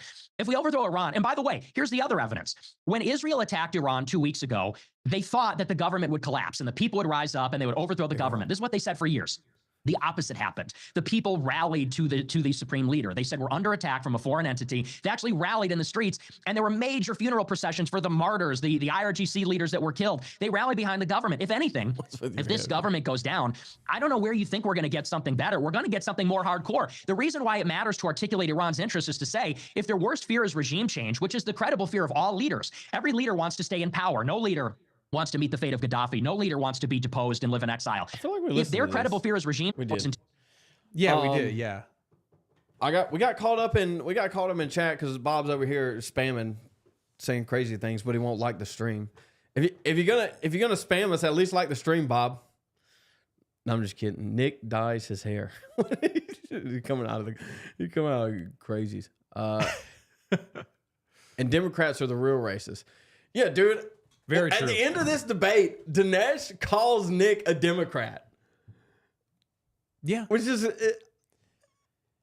I don't understand. Anyway, Well, he has that boomer, like literally it's this tired old rhetoric of, did you know that the KKK, which I'm not, the KKK was founded by the Democrats and not the Republicans? It's like, that doesn't matter, dude. Like that was 1,000 years ago. What does it say when you're Dinesh D'Souza that's been around since the Reagan administration and you have such simple sight that the 26-year-old Nick Fuentes has such a greater reach of mind than you do?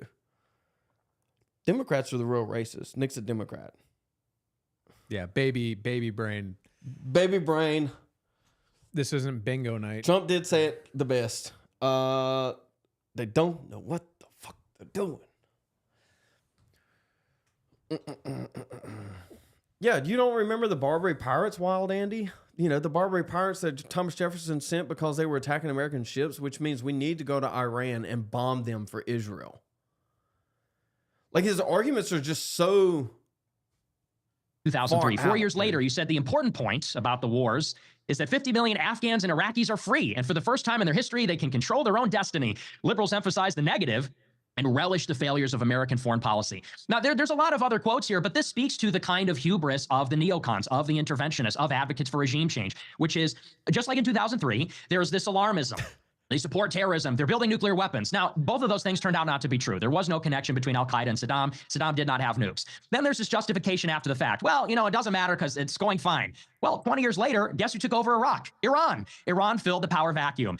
Guess who retook over Afghanistan? The Taliban. So, you can talk about like Germany and Japan. I think those things are fundamentally different. For starters, because Japan attacked us first on our soil in Hawaii. I mean, that's fundamentally different. But in terms of regime change, this does harken back to Iraq. And I've seen your videos where you talk about the dissimilarities between the two situations. I think they're very similar. Now, as far as Iran, I don't even want to get into Gaza because that's a little bit, we can later, but I want to talk specifically about Iran.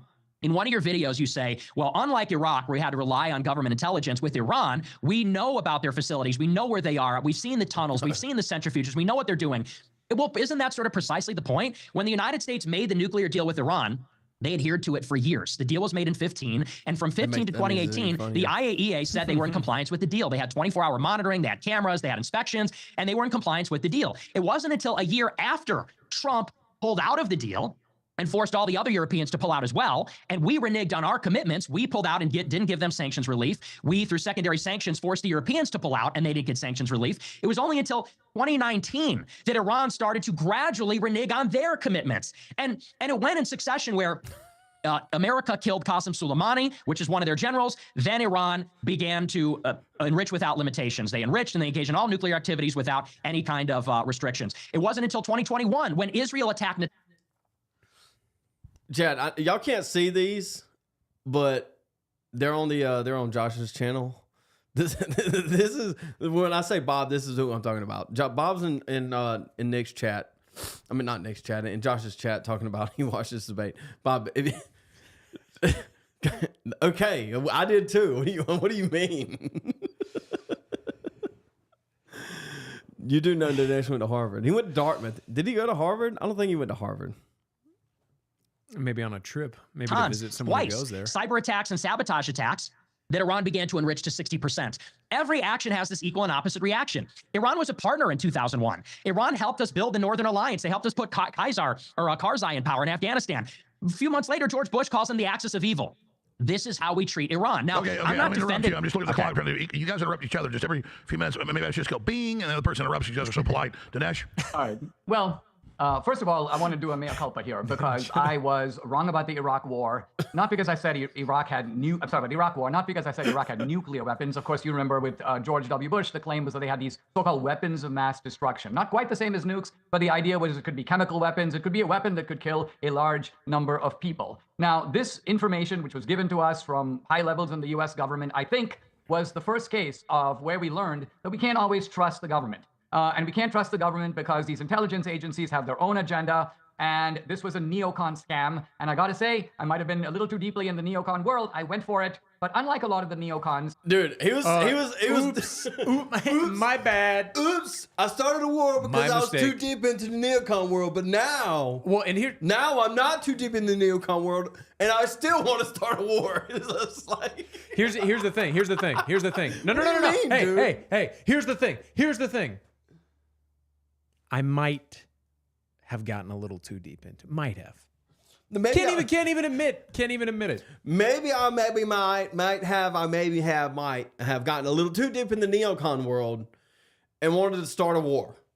Okay, maybe. But now I'm not too deep in the neocon world, and I still want to start a war. What kind of what? He's trying to defend himself, and he's digging himself deeper. What a retard! I broke with them. Most of my former colleagues at AEI won't speak to me. I left the neocon camp, which is now basically the Never Trump camp, and I came into the Trump camp because I think the Trump was based on... No, it's not. The neocon camp is separate from this current MAGA party. This MAGA party post bomb Iran. Really, I guess this new Trump wave. There's a complete separation of 2016 Trump MAGA supporters and 2024 Trump MAGA supporters. They're not even close. And Trump has abandoned that 2016, and these 2024s want to flex it like they're the real MAGA, and they're not. They're not really America first. They just want to start wars. The idea that, look, we've learned some valuable lessons from the Iraq War, and that is this idea of trying to occupy other countries is a great mistake. By the way, the United States had every right to blow up the Taliban, to chase them out of power. Those were the guys who supplied the monkey bars for 9/11. So if you're talking about a direct attack on the United States, yes, it was Al-Qaeda, but the Taliban was a hospitable regime that trained them. What we should have done is turned to some rival tribes, there are plenty of warlike tribes in Afghanistan, and said, listen, we're going to turn it over to you. You keep kicking their ass from now on, and we're out of here. But we didn't do that. We went over there, we started, conducting meetings and talking about women's rights and a whole bunch of nonsense, and the whole thing backfired on us. So that's a bitter lesson that we've learned, and I think I'm with you on that, Nick. All right, but Iran is a different animal, and I think this is the key. Iran is the one that is threatening Israel, not the other way around. What does Israel want out of Iran? You think Israel wants to go occupy Iran? Do you think Israel has designs? Hold on, Dinesh. It didn't work. Iran. Israel has one of the smallest, most godforsaken pieces. You think Israel has designs on Iran? Israel has one of the smallest, most godforsaken pieces of earth on the planet. They are just trying to hold onto it. And first of all, I hate that line, but this next line gets me. The way it's theirs. Now, what do I mean by that?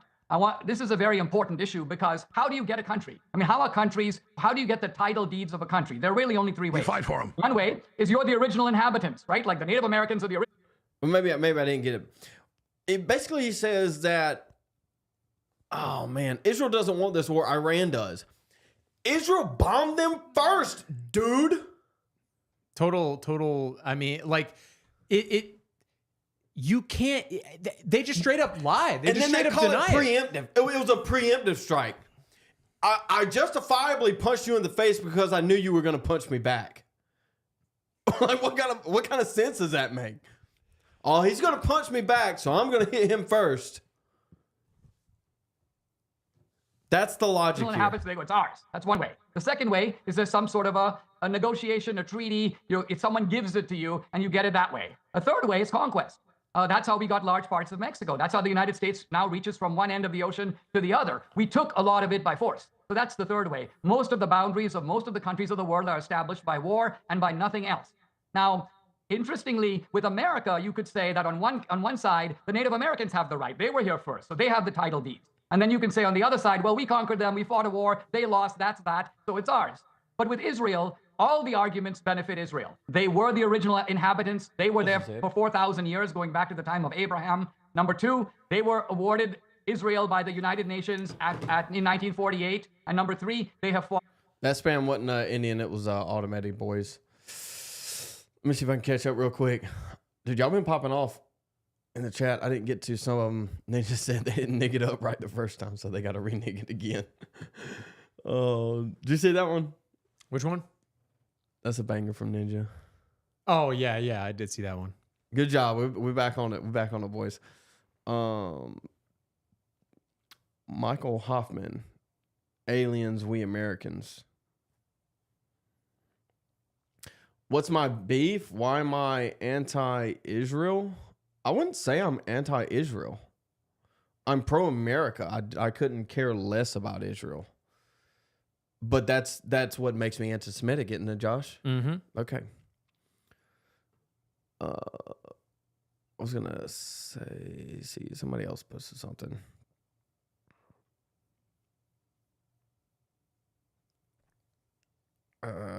Indians don't believe in land ownership, though. Correct. Yeah, I made that point earlier. I made the point last stream, I believe, yesterday. Who isn't pro-America? Well, obviously Dinesh isn't, because he wants to go bomb. We want to spend money that we don't have to go bomb and fight wars for he's Israel. basically about to make the argument that the American Indians deserve this land because it was theirs. Yeah, Dinesh is not an American, and he doesn't speak for Americans. Multiple wars at least. This is a good point too. Randy says Britain was a tiny and controlled half the planet, so this argument about Israel being small, therefore they couldn't rule the world, is dumb. Yes, I mean Great Britain was this little tiny island that is the greatest empire in the history of the world. These 3, 1948, 1967, 1973, they beat the combined invading armies of Syria, Jordan, Egypt. So the Arab world united against them. They kicked their butts. And so whether you're looking at who's the original inhabitants or who took it by conquest. I looked at the clock, like 5 minutes. So we're running over, Nick. I got to be fair. Nick, you got 5 minutes because I just let him run for 5 minutes. Go ahead. It was great. I was listening. Sorry, I got to go ahead. Yeah, once again, it just gets back to the analytical framework for the conflict is that these are rational actors, and maybe we'll get into Israel's objectives. Iran wants a nuclear arsenal to deter an attack from the United States and Israel. I think that's a credible fear. The United States' interest is they do not want nuclear proliferation. So we don't want Iran to acquire a nuclear weapon. We don't necessarily have an interest in regime change. Israel's strategic objective is to overthrow the government of Iran. And why? It goes back to the Likud party and their takeover of the government in the late 1970s. They witnessed what happened in the Camp David Accords, which is that Egypt got the Sinai back in exchange for peace. They witnessed some of the Israeli ministers try to negotiate with the Palestinians. They called it land for peace. We'll give you some of the West Bank in exchange for peace. We'll give Syria the Golan in exchange for peace was the idea. They thought that's what was going to happen. And these Likudniks, the people that have been running Israel basically for 50 years, nearly uninterrupted, they said, we can't keep giving up land in exchange for peace. They said, we need to go on the offensive. This is in Oded Yanon's plan for the 1980s. He was an advisor to Ariel Sharon. This is in the Clean Break Memo in 1996. And in both of these doctrines, and this is consistent throughout, 20, 30-year period, they said, we need to go on the offensive, and we need to basically destroy all the big states that are supporting Palestine, all the big states that might pose a threat to Israel. And that is why they push for regime change against Saddam. That's why they push for destabilization of Syria. And ultimately, they saw Iran as sponsoring Hezbollah and the Shiite groups in southern Lebanon, and then eventually Hamas. And so Israel has an interest in what they call creating statelets. They don't want big, powerful regimes like Nasser's Egypt, like the Assad dynasty in Syria, like Gaddafi in Libya. They want small, manageable fiefdoms where they're going to dismember Libya into like 3 countries, dismember Syria into Druze, Alawite, and Sunni, dismember Iraq into Shiite, Kurdish, and Sunni. They want to do the same thing to Iran. And that is because, and I agree with you, Israel wants to be safe, but you characterize Israel as small and fledgling and just trying to hold on to their land. They're the only nuclear power, the most sophisticated, most powerful military and intelligence operation in the Middle East, as evidenced by this very one-sided conflict. And what they want to be safe is regional hegemony. In order to be safe from all threats, they want to make it so that there are no threats. That's why the road to Israeli safety and their right to exist runs through regime change, destabilization, and civil war. And so I'm saying, look, that's probably in their best interest, but it's not in ours. And so that's why I agree with Trump. We should pursue diplomacy with Iran and try to get them to give up their nuclear program with limitations and restrictions without regime change, which is unpredictable and has negative effects for us. Israel wants the regime change, and they want us to pick up the pieces and clean up after them, just as we did in all these other countries. And we deal with the terrorism and the hatred, and we deal with the high gas prices and all the rest of it. So that's the America First position. Restrain Israel from pursuing regime change, restrict Iran's nuclear program. You can use maximum pressure and Reagan doctrine to do it. I'm fine with that, but I think diplomacy is preferable, and that's in our interest to try it. That's my position. Okay, so I want to go back to Dinesh here, and we're approaching 15 minutes of this. This is amazing. You guys stay as long as you want. I also want to get to questions from X, and I'll just say, because I'm not trying to throw this either way. I have complex views. I know it's all nuanced. I think both of you are making great points, and I'm public about that. I don't want to blow up Israel, and I also, and I don't like the Mullahs, but I don't want to. You saw Netanyahu and kids say start pushing and blow you up, and all. That's going to go to you. We're going to go, and I'd like it to happen. I know. Oh, we got a deal. Trump doesn't just, but coming in and take out the hide pistol. It goes. It's very star. Gives me a lot of bizarre evidence. Until I'm getting this history and who's who. Other one, but this. Discussion, not just in history, but kind of in the facts on the ground, is because it's hard to have a debate when the facts are really fuzzy, right? So you mentioned, Alex, that Netanyahu struck first. But if it is true that Iran was a driving force behind October 7th, then Israel did not strike first. Israel struck second. Second of all, let's remember a lot of times, I mean, if we go back in history not very far, Hitler attacks Poland and Great Britain declares war on Germany. Japan attacks the United States at Pearl Harbor. Did we just go to war with Japan? No, we didn't. We sent Patton starts taking U.S. troops into Europe. We went after the Nazis, even though the Nazis did not attack us directly. It was the Japanese who did. All right, let me turn to Nick. Nick says that it's the goal of Israel to somehow topple all the big, strong powers in the Middle East. And let's test if that's true. Which are the big, strong powers in the Middle East? And the answer is, certainly in the Muslim world, there are three. There is Saudi Arabia, there is Egypt, and there is Iran. These are the three big boys of the Middle East, and they are jostling, by the way, for power, the one against the other. Israel has excellent relations with two out of the three. Now, the only reason Israel doesn't have excellent relations with Iran is Iran continues to not only plot and scheme, but openly declare and fund military forces, Hezbollah, also Hamas, that are aimed ultimately at eradicating Israel from the map. That's the meaning of from the river to the sea.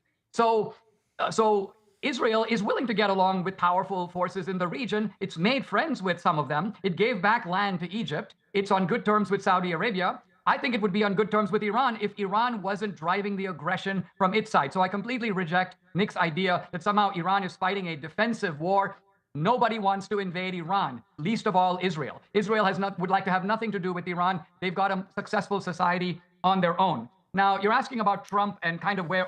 It just ignores the point. It's such this believe me argument. It's like, I said it, so believe me because I said it because it's true, because I said it. And like, basically what Dinesh is saying is that... what he is saying is that Israel is willing to ignore all the past conflict, look past all that, and sue for peace. And Iran is the one that isn't. Clearly, neither side is, as neither side should be. That, like, it's fans, but it's clearly just a lie. Yeah, it doesn't make any sense. Like, why would Israel... Like, if the Likud party... He didn't refute anything Nick said, by the way. If the Likud party is basically saying, we need to attack our enemies... And so we're supposed to take Iran at their word that they're hardcore terrorists, but Israel isn't. Essentially, we're supposed to believe that Israel is totally suing for peace. The problem is, but here's the problem. The problem is not Israel. The problem is Israel wants to be peaceful. It's all of those people and who they are in their blood. That's who the problem is. Well, that's kind of the point. It's the same 109 argument, right? Yes. It's like everybody wants to destroy Israel. It's just Israel's just kind of existing there, not really harming anybody. Everybody just wants to destroy it. That's such a delusional argument to make.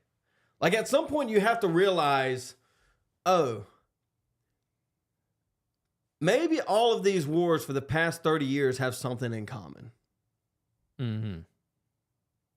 Maybe if we fixed that thing, we wouldn't have so many wars. But here we have Dinesh. We have Ted Cruz, which Dinesh didn't learn anything from that debate either. It's like they are sending their best. Like, this is the best they have.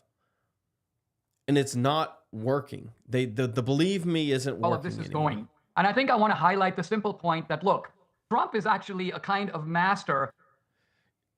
Yeah, I would like to address this too. He never addresses any of Nick's points. You just said that, didn't you? Anyway. Yeah, exactly. I was thinking the same thing. It's like they say things that Nick halfway agrees with because they're loosely true.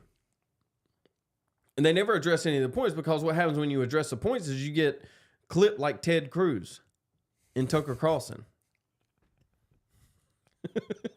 I think Bob is a joke, dude. Bob is Protestants were kicked out of every European nation. I want to see Bob and Jim from Florence in the same room. Yeah. Show me your earlobes. They're in the same chat. Y'all just need to go at it. I think Bob was actually agreeing with him earlier. Anyway, let's see. PwC has been exposed as their religion, and people aren't believing its theology. PwC is post-war consensus. Post-war consensus meaning everything post World War II. We worship at the feet of Hitler bad, everything else good, and so that everything else is inevitably going to be bound by the Holocaust. Holocaust. Iran is Persian for Aryan based. He did, dude. He really did call it. It was in the like. If you're gonna call him a Democrat, like, you can do that, but Dinesh just did it like in such an odd way. Tal Rose, welcome to the chat. Explain the earlobes comments. I don't get it. Did you get it? I didn't see the earlobe comments. No, that was me. That was what I say? said. I said, let's get Jim and Bob in the same room. Show me your earlobes. I don't get it. Seriously, with all the conspiracy, like some Jew. No. It's like when they clone someone, like the Biden clone. How they know it's a clone is the earlobes are different. Same person. Yeah, yeah. He's saying Jim and Bob are the same person. Yes. Jim and Bob, you are a boomer. Let's see.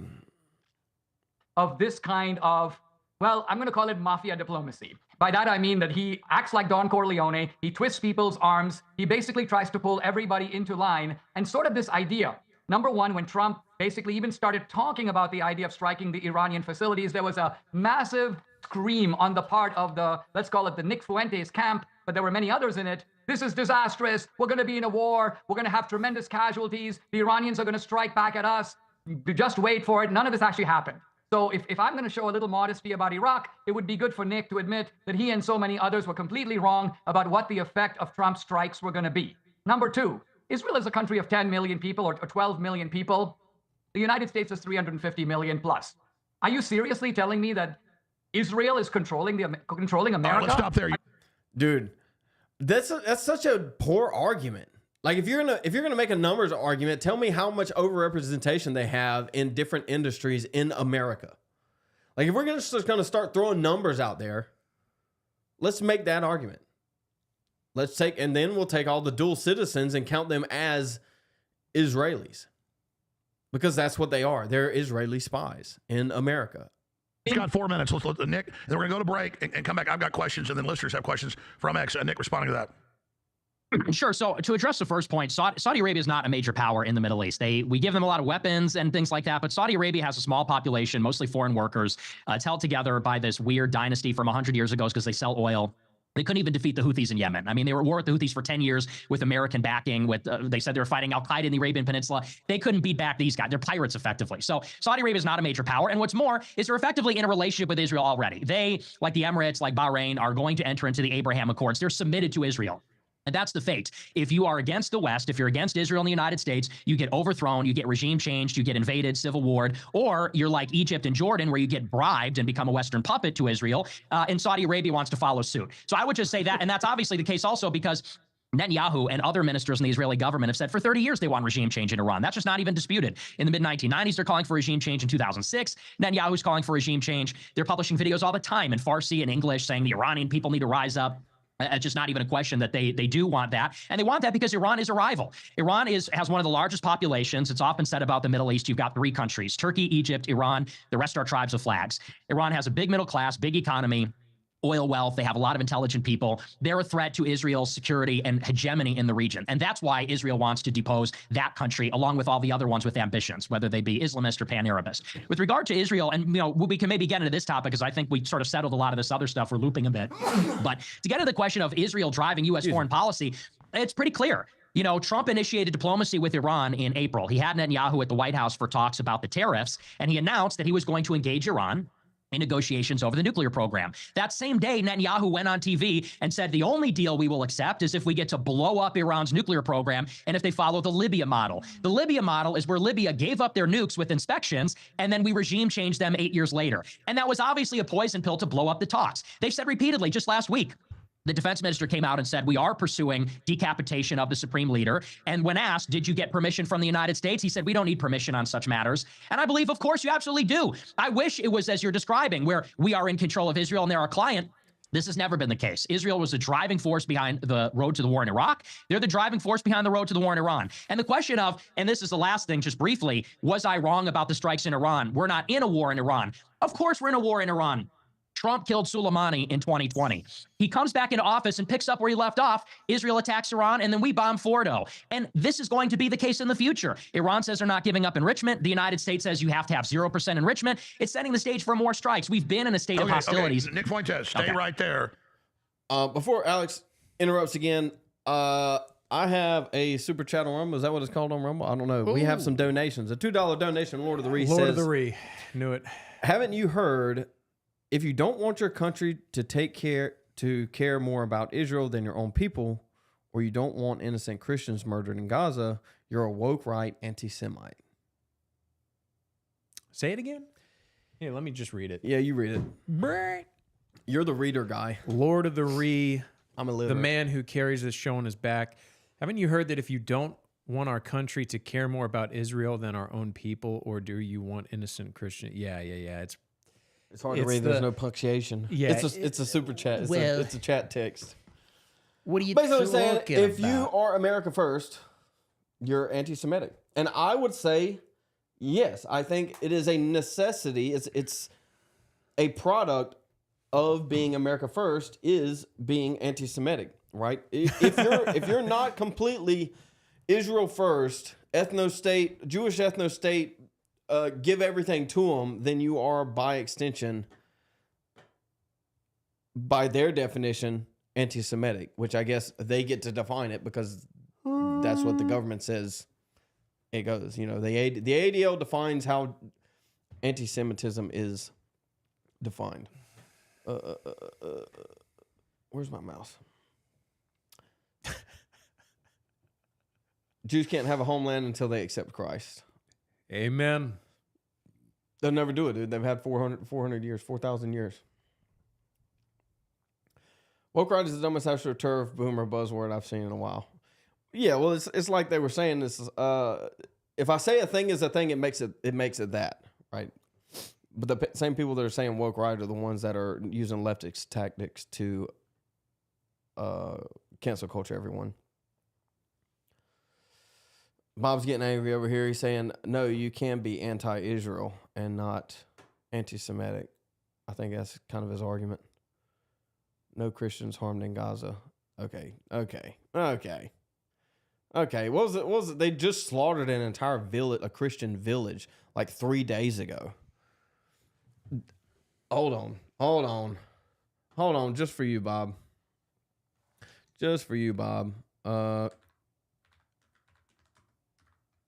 Oh, boy.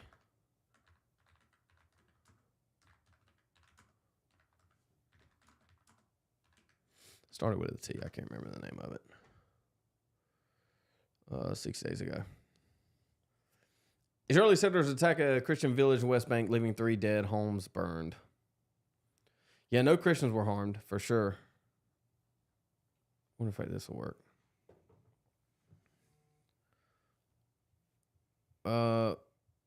Jerusalem. Israeli settlers attack homes and lit a fire in the eastern entrance of the Christian West Bank village of Tebay. Oh, what did I just click? Oh my God. All right, that's enough. Anyway, prove my point. Next.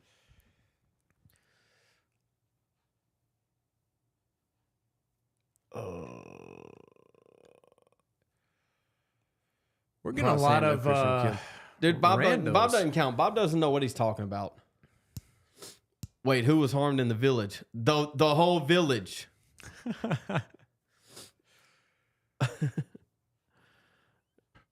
We're going to take a break here. I'm going to ask both of you during the break. The producer is how long you want to stay. And people way more.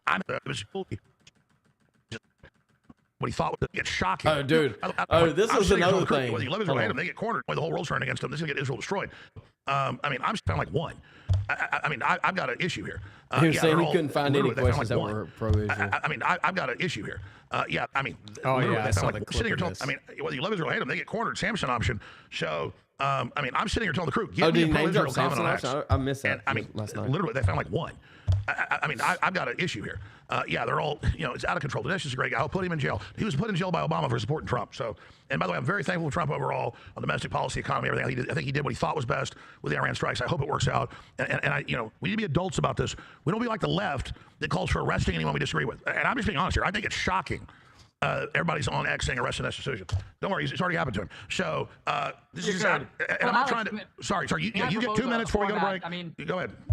I was saying maybe what we can do is do a brief time. It's sort of they're gay, but I don't like 2-5 the show number. Not going to Susan's roast that Nick does have and it's on air. Cut out. It's fine. It has looking at gut. And I don't only email share the fear. Sure was in that. for 6. The question is, what is America first? What's putting America first?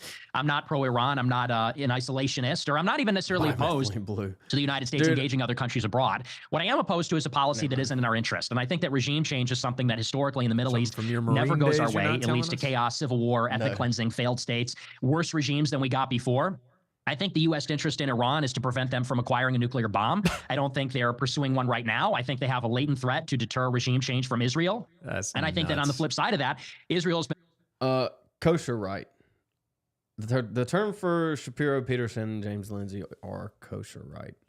But yeah, they are the woke right. They're trying to play it on someone else because they know what's coming for them. They are retarded, but they're not that retarded. They're just partially retarded.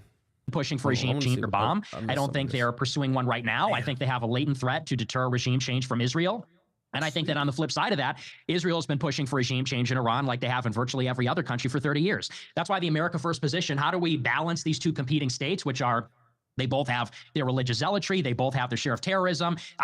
Neither of them are the United States. How do we balance those competing forces in the Middle East? I think we restrain Israel from pursuing regime change in Iran. I think we make a deal with Iran to restrict their nuclear activity. And that comes from a deep respect and humility about the nature of regime change, the size of Iran, the undertaking that regime change would be, and with respect to what our own foreign policy is.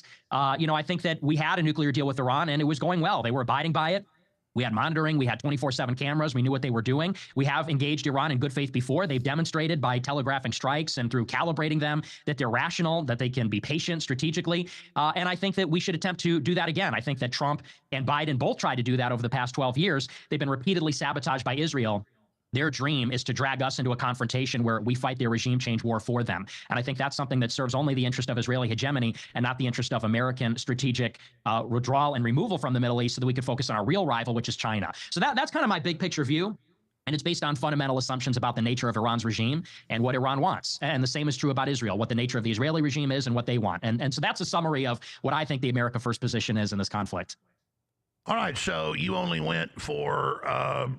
the brief is going on, and I've come to a kind of startling conclusion. I mean this only tentatively because I don't know enough about Nick, but from what I'm hearing, basically Nick Fuentes is a Democrat. And what that means is that he can't be America First because he is echoing all the tired... No, Dinesh. You can't be America First because you're not American. It's that simple. Not Nick's a Democrat.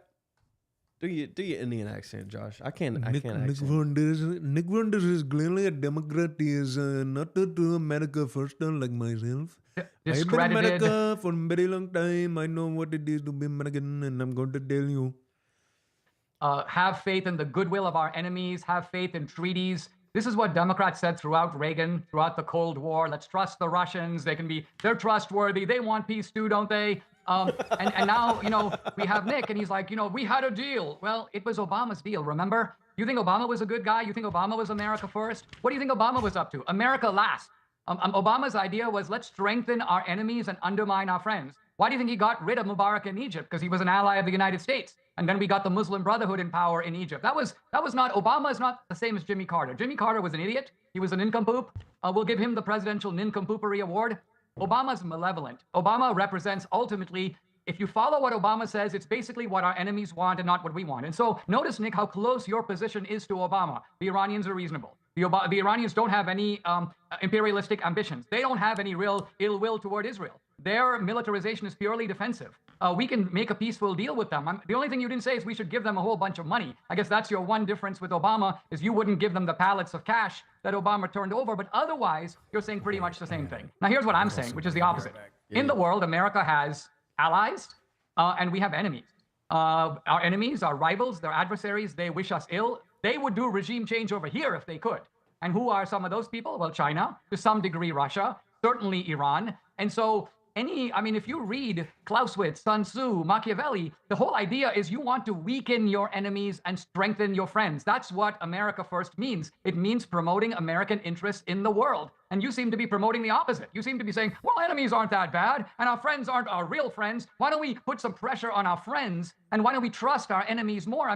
This is basically straight out the logic of the Democratic Party. It's been disproven time and time again. And I think you're wrongly drawing lessons from the Iraq War that are basically turning you into a 26-year-old Obama.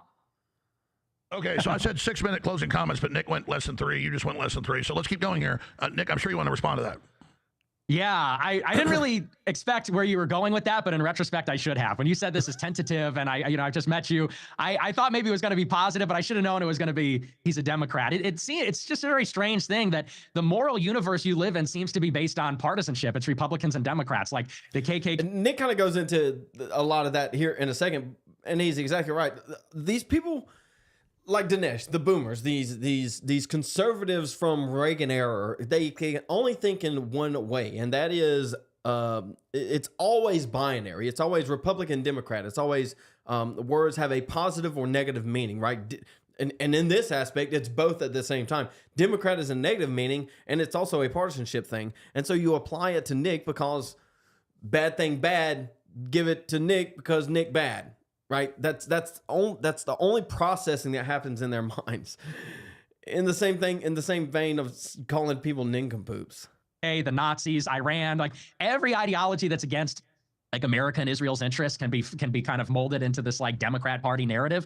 The thing is about Democrats and Republicans, I don't think there's a big difference. We have the same national security apparatus. Obama had the same defense secretary as Bush, and we maintained very much a similar foreign policy under Obama that we did under Bush. And then again under Trump, Biden, and then Trump again. I think we have a deep state, the Pentagon, CENTCOM, National Security Council, the Directorate of National Intelligence, the IC. All these people are permanent bureaucrats. I don't think there's a lot of daylight between Republicans and Democrats. I think that's a meaningless distinction. I wouldn't say, I don't know what that means to be a Democrat. I'm a Catholic. I'm a reactionary. I'm in favor of immigration moratorium. I voted for Trump in 2016. I don't know where you get off saying I'm a Democrat other than that. I think we should pursue diplomacy. And by the way, it's not based on good faith towards our enemies like Iran or Russia or China for that matter. It's based and anchored again in foreign policy realism. I'm a realist. I'm not a liberal internationalist or a liberal globalist where I believe there's a world of friendly democracies and autocratic foes. I would say that Israel is similarly a foe. Israel spies on Americans. Israel has planned and perpetrated false flag attacks. They have recordings of Nixon era where he's talking to some staffers saying that Mossad has done more damage than every other intelligence agency in the world combined. And this is back in Nixon. It's obviously gotten worse since then. So Israel is obviously an ally. And even Ted Cruz in the Tucker debate, he says, everybody spies on everybody, and we just accept that it is that way. But I would argue that no, we don't have to accept that. Against Americans in the past. When 9/11 happened, Bibi Netanyahu said it's a good thing because now we can sympathize with what they go through. And they looked at that as a gift because they thought that we would support them against the Palestinians, and then we would support them against their other rivals in the region. So this idea that we have friends and foes and the Israel's part of the Avengers and the Iran is part of the bad guys, I think this is just juvenile and childish. And It's like I'm debating Fox News, this kind of stuff about, okay, you know, so since we went off the debate forum, which is fine, Dinesh, counter that, and back to Nick, brief response back. But I have a few questions for you that I want to go to. Yeah, we probably need to review Nixon's stuff one day. Ryder says he also said that Jews were natural spies. Dude, Nixon, they killed Nixon for a reason, for not the same reason they killed JFK, but they killed JFK too. Right? So Callers, I want to go to comments on X, but Dinesh, anything back? Yeah, the polarization of the world is not the result of some sort of ideological fantasy. It's a simple reality. You can see it in the animal kingdom. If there are two strong animals that are in a herd, they will fight each other for leadership. If there are two powerful countries in the world, they will become rivals, and the small countries around them will basically take sides, and you will begin to see this kind of polarization. So survival of the fittest. There's another thing that these Dinesh types do. These neocons or these boomers, if you will. I'm using boomer really loosely here. They'll come up with these like extreme hypotheticals, like he just did, that have no real relevance or no real actuality going on. It's always binary, right? He explains it here as a binary. You have two strong competitors. That's not how the world works. You have one that is extremely strong, and then whenever that is gone, a void is created, and everybody fights for it. It's not just two.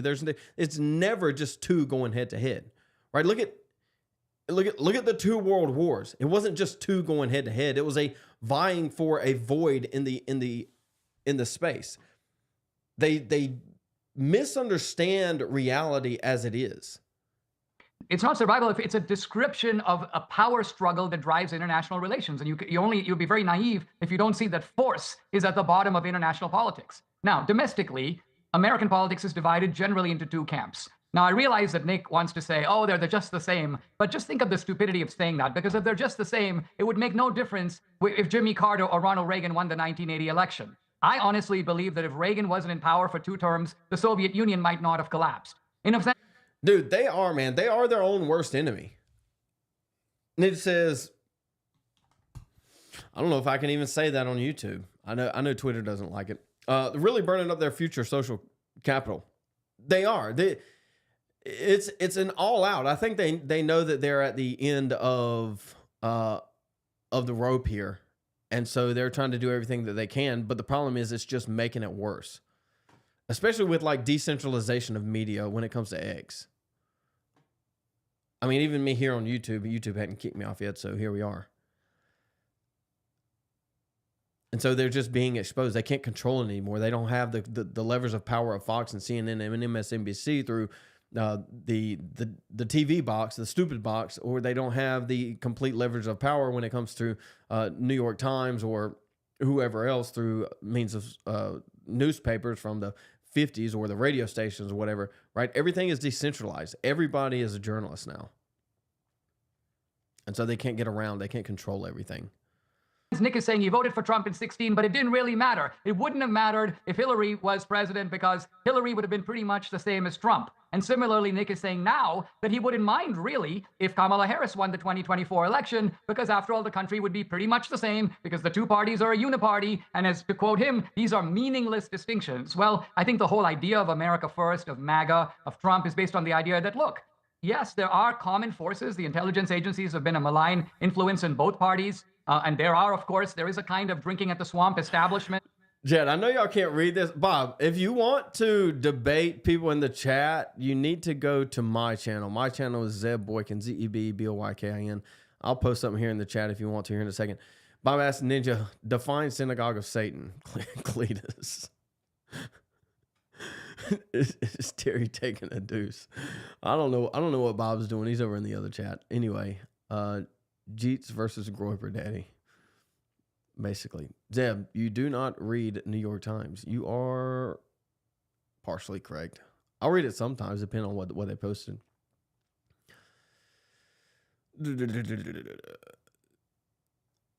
It's in the Bible. If I ask any deeper questions, they just refer to it's in the Bible. Yeah, this is another thing. Chapter and verse, people really get on my nerves. Charlie Kirk is spouting Groiper talking points from 10 years ago. We won, and will continue to amass. I saw a tweet earlier today. Somebody reposted from Charlie Kirk from 2019 talking about how Trump needs to be praised on the world stage for exporting globo homo, like easing laws on homosexuality. I need to find that and pull that up on stream. Dude, Charlie Kirk's a grifter. He's the greatest grifter. He's actually coming into Myrtle Beach in August. So I'm gonna try to go over there. Maybe I'll get a question in, boys. That'd be a good one. Let's see. I gotta catch up. I wonder if Kirk is still a proud Zionist. He is, always will be, because he is paid by them. Is Ninja behind? Is he behind the wall? Anyway, if y'all are watching and you want to keep up with some of the chats, you can click all messages. I think it's either most relevant or new right now. Just click on, it'll open it up. I have a family. I've been a groper since 2016. Yeah, dude, I was watching. I wouldn't call myself a groper, but I was watching Nick back before his like D Live days when he got kicked off of everything and had to end up on D Live and start his own website and stuff. So I've been around it for a little while. Yeah, Gunnar, welcome to the chat, boys. Ninja answers the question that Bob asked. It refers to those that seek to usher in the new Messiah, aka Antichrist. Those that call themselves Jews but are not. Go find Revelation 2:9 and 3:9, and that answers both of your questions. And Republicans and Democrats are part of that, but nevertheless, there are distinctions that really matter. This country already, in just a few months, is very different than it would be if Kamala Harris. The border would not be secure. We wouldn't be looking at making these tax cuts permanent. We wouldn't be looking at 10,000 new border agents, and on it goes. We would be dealing with the trans phenomenon, would be shoved down our throats. Probably, Nick, you and Alex would still be thrown off social media. So the Trump phenomenon matters. Trump has made a difference. I'm not saying that Trump is not open to criticism. I'm not saying that MAGA means some kind of we all have to follow Trump like the Pied Piper. But what I am saying is that Trump has proven far more often to be right than wrong. And if I'm choosing between the foreign policy thank you. Brief comeback from Nick. I think I'm going to go with Trump. All right, I understand. Nick, quick comeback. And then I got a couple questions for you guys. And I want to go to questions from the audience. Yeah, I mean, as far as all of this is concerned, Trump and Biden and Kamala and all of that, I would say yes. I don't think it's even controversial at this point to say that there really is no distinction, especially when it concerns matter of foreign policy. I mean, Biden gave Israel $20 billion last year. When Israel was in peril, when Israel was fighting this war in Gaza and against the Houthis and Hezbollah, it was Biden last year in April that gave Israel $20 billion, which is a huge military aid package. And Biden showed up when Iran retaliated against Israel in April of last year, and then again in October of last year, and even earlier when Israel initiated these provocations earlier in July and in April of 24. It was Biden that deployed the carriers to protect Israel and shoot down all the incoming missiles from Iran and from Hezbollah and from the Houthis, and actually offensively bombed them. Bomb the Houthis, bomb the Shiite militias in Iraq and Syria. And for all people like to say, you know, the Democrats are abandoning our friends and empowering our enemies. No, actually the opposite is true. You know, Biden gave this huge aid package to Ukraine, our big ally. They gave a huge aid package to Israel, our big ally. So I think that whether we had Kamala or Trump, we would be engaging in strikes against Iran right now. I don't think anyone even doubts that slightly. And so the question again, what is America? I don't care about being Republican and Democrat. It means nothing to me. I'm independent. I'm America first. It's a question of what's in our interest. And you can say, you can appeal to this tribalism and say, you know, you sound like Jimmy Carter. Okay, that's 50 years ago. What's in America's interest is not another regime change war, no matter our level of involvement. It's too unpredictable. It's too much chaos. There's no guarantee we'll get something better or something that isn't horribly worse. This is what Israel wants. This is not what we want. We want nuclear Dude, Nick is right here. And Dinesh should understand that. I don't know why he doesn't. But while I have it stopped, Lord of the Ring on Rumble, I'm going to do it this way. I can just screenshot and import it. $2. He says, it's talking about James Lindsay. Somebody said something earlier about James Lindsay and Jordan Peterson and Ben Shapiro. The term for James Lindsay is bitch made faggot retard. I guess he's over a Rumble because he feels like he's safer to say it over there. Sam, did you hear about the Kansas Owens clown show? I do want to kind of touch on, I know she did that Jubilee thing that was posted like 3 days ago, maybe on Monday. I wanted to kind of peek at some of those clips. But then it came out about Trump called her to stop looking into the Macron thing situation. So we'll probably cover that tomorrow, actually, if I can get into that. Dinesh knows where his nan gets smeared. Dude, there was an image floating around of him eating nan with his bare hands after his son-in-law was calling out Mamdani for eating rice with his bare hands. This is a problem. You can take the. I'm not gonna do that. I can't do that to you, chat. But yeah, thank you, Lord of the Ree, for $2 super chat. And you are correct. Proliferation, they want regime change. Okay, We should Nick, have Nick. non-proliferation. Okay, now, and again, it's great. It's amazing. I want to go to comments, questions. This is huge. Millions are tuning in right now, just on X alone, millions everywhere else. This is a real, raw debate, folks. When you see corporate media, the questions are already prepared. It's been planned for months or weeks. This is real, unfiltered. None of us talk before the show other than text messages. Hey, are you ready to come on the show? That's it. So this is raw. This is what it's all about. This is real media. We're so blessed to be here. So thankful to the crew. Okay. So blessed for all the listeners and viewers tuning in.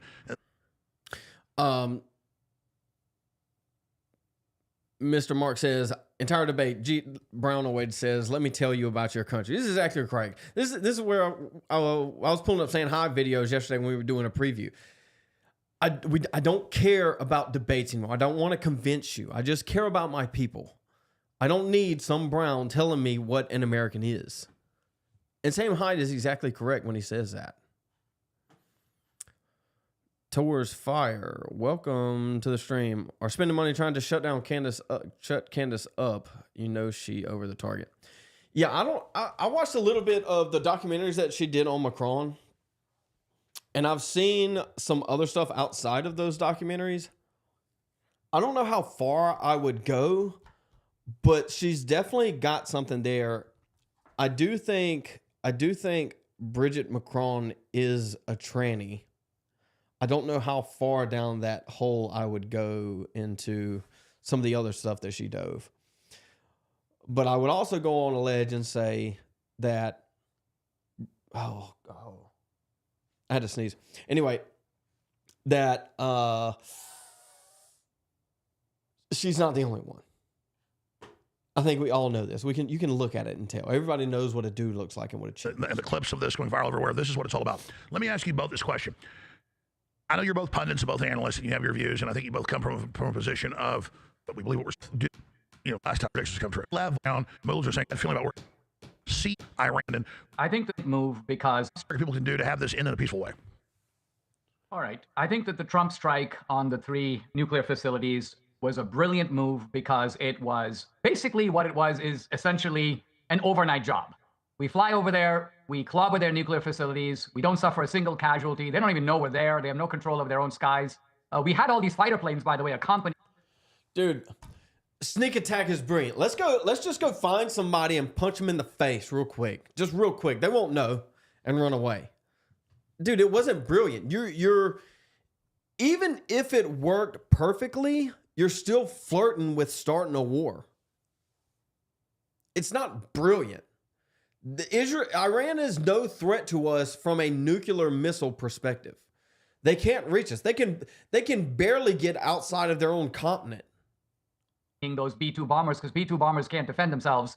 But not a single fighter plane was really needed. They ended up just flying sort of decoratively around the B-2 bombers for no good reason. And then they all came back safely. And what is the result? A crippling of Iran's nuclear facilities. So look, whether they were at 80%, whether they were getting there, whether they were almost there, whether they were weeks away, whether they were months away, who cares? The program has now suffered a devastating setback. And even though initially the media tried to deny it, they've now pretty much come out and admitted it. Machiavelli says something very profound. People can get revenge for small injuries, but they cannot get revenge for large injuries. And what that means is that by and large... Yeah, dude, it's so exhausting. Michael says, we had fighter planes. We, our, us. I choke every time. That's what I said before we even started. Just notice how many times he says we, us, ours. Like, dude, Dinesh, you're not American, dude. You were born in India. You were Indian. You don't belong here. Stop saying we. But he has to try so hard, dude. They have to fit in. Yeah, Kanye. That's Josh is supposed to be right here. He's on a phone call right now. We double stream to his channel. So if you want to sub here and sub there, he drops his own clips separately in there also. We're trying to build something for him. But while you're here, welcome. Thank you for when the you go heads up poke too, somebody, they're going to come back and poke you back in the eye. On the other hand, if you give such a devastating blow from which they can never recover, they are too preoccupied with their own survival to even worry about you anymore. It's going to take a long time for Iran to get back on its feet. Now, I think that the mullahs are going to try to survive, to hang in there, to slowly rebuild their power. And so this is actually the downside of striking and then leaving, in a sense, sort of snatching partial victory out of the jaws of total victory. Because I don't think we're very far away from the mullahs essentially running away. There were even reports that some of the top Iranian officials were already starting to leave the country. And just before the regime falls, we go, oh, well, we better stop. You know, we don't really care about, quote, regime change. And so Yeah, but that's because Trump doesn't want a quagmire, Dinesh. Who knows who's going to come into the vacuum? We never know, Alex. But the point is, when you have these dangerous situations in the world, you have to make a judgment call about whether what's going to come later is better or worse. We have certain red lines. One of them is we're not committing troops. We're not going to commit troops unless Iran attacks U.S. borders or U.S. bases. If they do that, then Trump's, we're not in a war, has to be set to the side. So let me raise this now that we're deep into this. I got a few questions, Nash.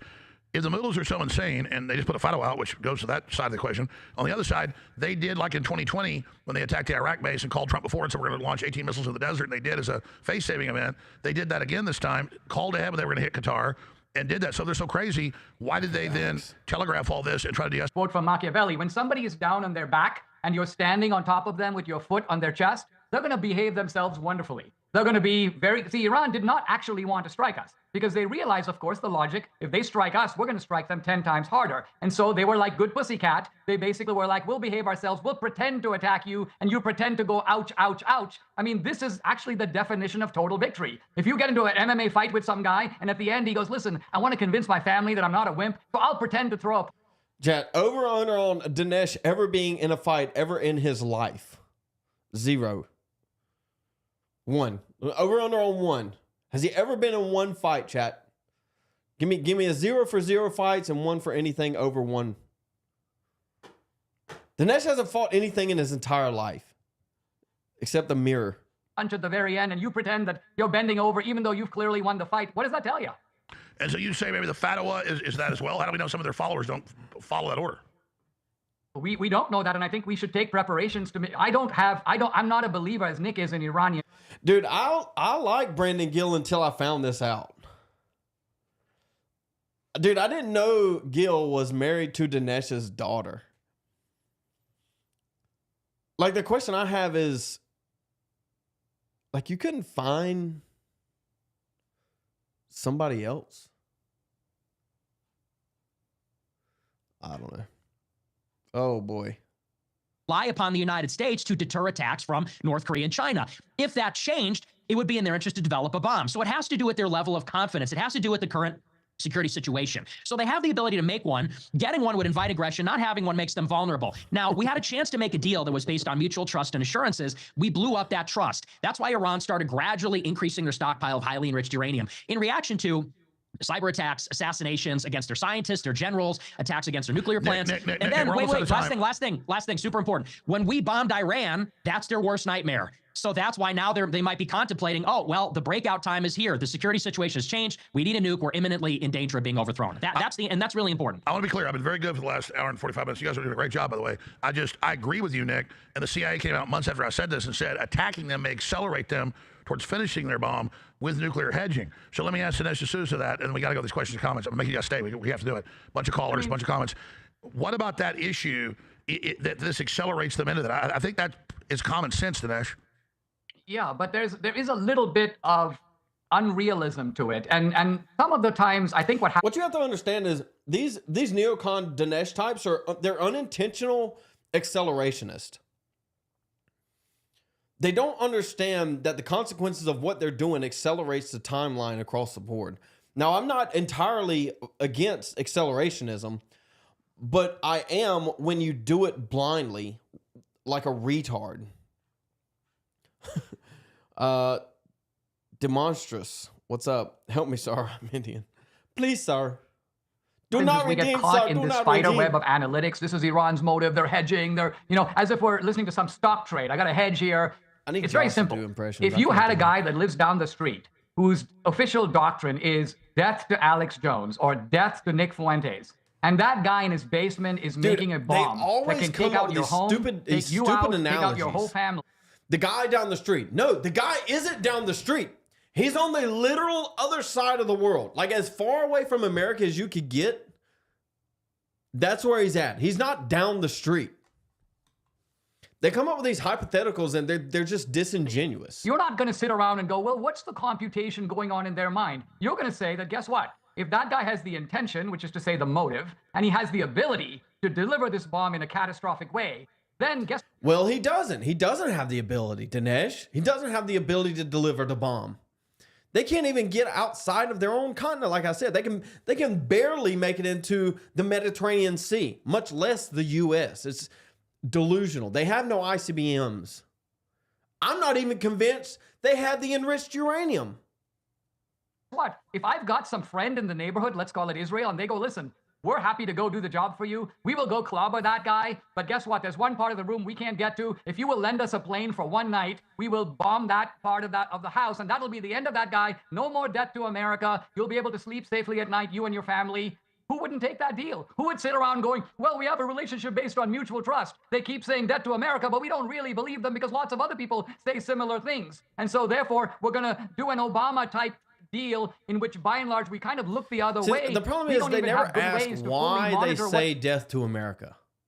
Like they never ask why. Maybe if we just stopped imposing all of our beliefs on them, they wouldn't say death to America. Now, I'm not saying we shouldn't go witness to them, but I'm saying as a world power controlled by Israel, as an empire, America shouldn't impose its will of globo homo on the people of Iran. Like, can we just start there? Let's not turn Iran into faggots.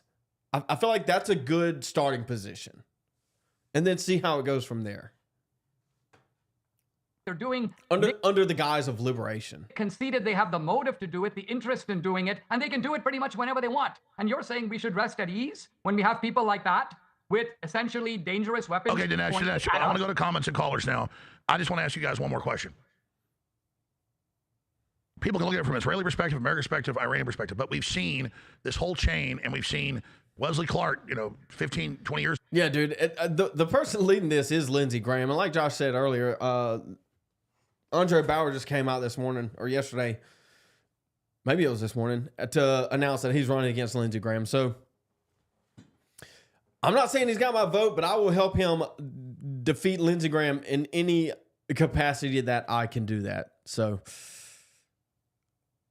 I just really, really dislike Lindsey Graham. I know a lot of people do too. So we're going to try and make that happen, boys. Ago saying he was in the Pentagon meeting, 7 countries of regime change, and we saw all that. That's why Americans are against this. It's not because we support the mullahs. It's because, we see this larger issue, and that's my personal view. I don't like the 3 million. Said no more between one with me that this, a new sort of tested Reagan. I would just sum it up in a single sentence or two, and that is basically, I trust Trump in the same way that I trusted Reagan. I think Trump himself, just like the rest of us, was there for Iraq. He learned the lessons of Iraq the same as the rest of us. The difference is, this is a guy who knows how to operate on the global chessboard. He's already proven it in his first term. He didn't drag us into any wars. He has been a no-war president. I got some. If y'all want to stick around, this debate's almost over. If y'all want to stick around after this debate, real quick, I want to show you something on Lindsey Graham from like a week and a half ago that just got brushed under the rug. He spent nearly $1 million on a vacation trip to Ukraine that he signed off for under a fund. What was the fund? I'll have to find it. But he signed off for himself, or his staffer signed off, that wasn't supposed to go to him. We're gonna dive into that. Hopefully Mr. Bauer leverages that. I don't know if he will or not. Josh Van I missed anything? The entire debate. Was it important? Oh, you finished Was it? it important? Mm-hmm. Okay, good. Mm-hmm. Did you make any money? Then it wasn't important. And I think he's a no-war president now. I think he's trying to settle the issue in the Middle East the same way as he's trying to settle the issue in Ukraine. This is not the same between the two parties. Kamala Harris would never have ordered this strike on Iran. Why? Because she has too many jihadis in her own party. This is the party of Ilhan Omar. It's the party, and I'm afraid it's a party. This is why I suggested that Nick might be a Democrat, because a lot of the things that he said tonight are pretty much an echo of Ilhan Omar. We can trust Iran. They don't have any evil intentions. They're a rational power. They don't have any ill will. Israel's the real problem. Well, I mean, that's Ilhan Omar. Okay, final comeback, Nick. We got to take a few questions because everybody's got to go here soon. It's amazing live debate right now. Tuesday, July 1st interview. We're at 8:48 Central here. Appreciate both these guys being with us. Nick. Josh, did you get the call? Are you out of a job? If they ever found this, yes. But no, it wasn't my job. Not yet. We're still skirting. Final by, comeback boys. to that. Yeah, I mean, the Democrat thing is just so crazy. I just don't even know how to respond to that. I mean, I guess the basis of the debate is I'm trying to talk about the present timeline. I'm talking about the details of Iran's program, cause and effect, the mindset of these countries, how they calibrate, how they calculate their strategies. And then we get these kind of like fables, from the cave paintings of Lascaux, the Barbary pirates, Ronald Reagan. And it's just like, what am I watching here? I feel like we're just in two different universes. And look, I was sympathetic to a lot of those arguments at one time. I read your books, Dinesh, and I watched your speeches when I was in high school, and I was big into Fox News and all that stuff. But I just feel like it's a completely different reality. And I would say that the big picture, which we can all see, is that the Israelis, once again, are trying to drive us into another one of their wars with some dimension of U.S. involvement that is really not in our interest. I don't trust Trump at all. Clearly, he has no control over Netanyahu, cannot restrain Israel at all, and the tail is wagging the dog. He pulls his chair out for him. And Trump said... Nick is exactly right here. And Trump admitted as much. He admitted that when he says they don't know what the fuck they're doing. What does that mean? That's a translation of that is, I can't control Israel. I can't even negotiate with these people on either end of the table. It's a self-admission of what Nick is actually saying here. Repeatedly, we want to make a deal. We want to make a deal. Pull up the comment section. Do Ninja's last comment. If Josh tones it down, it was a Mossad call. Jews killed Jesus. They killed JFK. Benjamin Netanyahu did 9/11. Blacks genetically have a lower IQ than whites on average. Am I missing anything here? You're missing the YouTube blog that's coming. We just got monetized, dude. We just got monetized. I know we have some people, new guys in the chat. Welcome. But somebody just texted me and said, "Did Josh get fired?" No. That's kind of funny that's what everyone is assuming, but no, that wasn't it. If you're new, chat, go ahead and hit the like button, subscribe if you don't mind. We cover just about anything. We cover anything and everything. How about that? Extremely interactive chat if you haven't noticed yet. We're going to finish this thing up. I think they got 3 calls coming in. I think 1 Twitter question and then 3 calls. And then we'll finish up with this. Israel said, no, we accept... I'll finish up with Lindsey Graham and then... No deal. We don't care about the terms. If it's good, if it's bad, we're bombing Iran anyway. And the second the time ran out on Trump's deadline, they were scheduling a 6th round of talks for that Friday and then that Sunday. Israel let loose and they bombed Iran and they started this war, one they knew they couldn't win. They started getting pummeled and they knew that would force the United States to intervene in a way that wasn't effective. And look, now we're in it. Now we're trapped in this problem. You're going to see it rear its head again in a few months, and there'll be more U.S. involvement. We've spent $30 billion on this conflict so far. There's nothing America first about it. I don't trust Iran. I don't like Iran. I don't like our adversaries. I just want America's interest to be put first, and I don't see how regime... Very briefly, this is, I swear to God, the last question. We're going to have these callers and a few quick questions. If Trump is trying to stop war, and we hope that's the case, and then Israel wants to go forward, then... Is there any way out of a larger conflict? You're saying it's going to continue on. Then why is Trump? I have an idea. I don't know it directly. Urban moving systems. That was the logo on the side of the van that the dancing Israelis were using that had a bomb residue in it. Yeah. Makes sense. Moving urban systems to ground level. Alligator Alcatraz that he's got a deal Monday. Have either one of you heard what that is? Dinesh, you got a lot of contacts with the Republican Party. Well, no, I mean, all that I know is what's in the public record, that Trump is trying to get Israel not simply to conclude the war in Iran, but also to declare a ceasefire in Gaza. Now, Israel said right after October 7th, we are not doing this until we get the hostages back and until we have defeated Hamas. So there is unanimity in Israel. By that I mean the Likud, the Labour Party. I just noticed the Gulf of America hat. Oh yeah, I saw that yesterday. I just noticed that. I like it. Such a I mean, it's very Trumpian. silly Billy. What is? I wonder what the bottom part says. Something Trump. Hamas. So there is unanimity in Israel. By that I mean the Likud, the Labour Party, across the spectrum. The Israelis believe you attacked us. We have a job to do. But Trump is telling them, no, I'm going to stop you along the way. So right away, I think here you see who's calling the shots. It's not Netanyahu, it's Trump. In fact, the very idea that a small country like Israel... Again, like I said, this is just simply not the case. He doesn't call the shots because Trump came out and said they don't know what they're doing. I can't negotiate them with them at the table. So that, I mean, the problem is they're virtually the same people, and we're trying to act as if Israel is a Western country. It isn't. It isn't Christian, and it isn't white. So it's not even close. So stop trying to act like it is. It's a denial of reality to treat Israel as if it's Western. And this is the difference between Dinesh and Nick. Nick has a very realistic idea of the nature of people and the reality of the world, how it exists. Dinesh wants to keep creating these hypotheticals that don't exist, or they aren't even complementary or even comparable to what is actually going on in real life. He has to create these hypotheticals in his mind to keep the cognitive dissonance for him to even retain some semblance of a logical flow to come to the conclusions that he does, right? And this is what these people do. They build a fantasy in their mind and they stick with it. Which is, like I say, what, 10 or 12 million people? We are 350 million. We're bigger, we're stronger, we're richer. If somehow the Jews control us, then truly they are the master race. All right, Nick, you got to respond to that, and then I hate saying this question, but pulling back from all of this, I literally wanted to just have a pro-Israel question, a pro-Iran, whatever. I literally cannot find on the X account at Real Alex Jones a even pro-war view, because I want to show both sides. And it's the same thing. All the callers that I can see are anti-Israel. So that's a larger question. The polls show it. The whole world's turning against Israel. The Democrats are turning against Israel, who I can't stand, by the way. And they love Islam, which is even crazier. This is a generational thing. And I'm not saying there's a hard line here, but there's an obvious difference between the younger generation and the older generation. And I'm just explaining this. I think a lot of the viewers know this, but as time goes on, it's just going to be more extreme. And so they understand that their time is limited. Somebody mentioned earlier that they're burning their future social capital. I think they know that they have to burn it now because they aren't going to have any in the future. Got to be mad at Israel, but also not supporting radical Islam takeover or Orthodox Islam takeover. So I think it's fair to say, maybe you both disagree with me, or maybe Dinesh D'Souza does.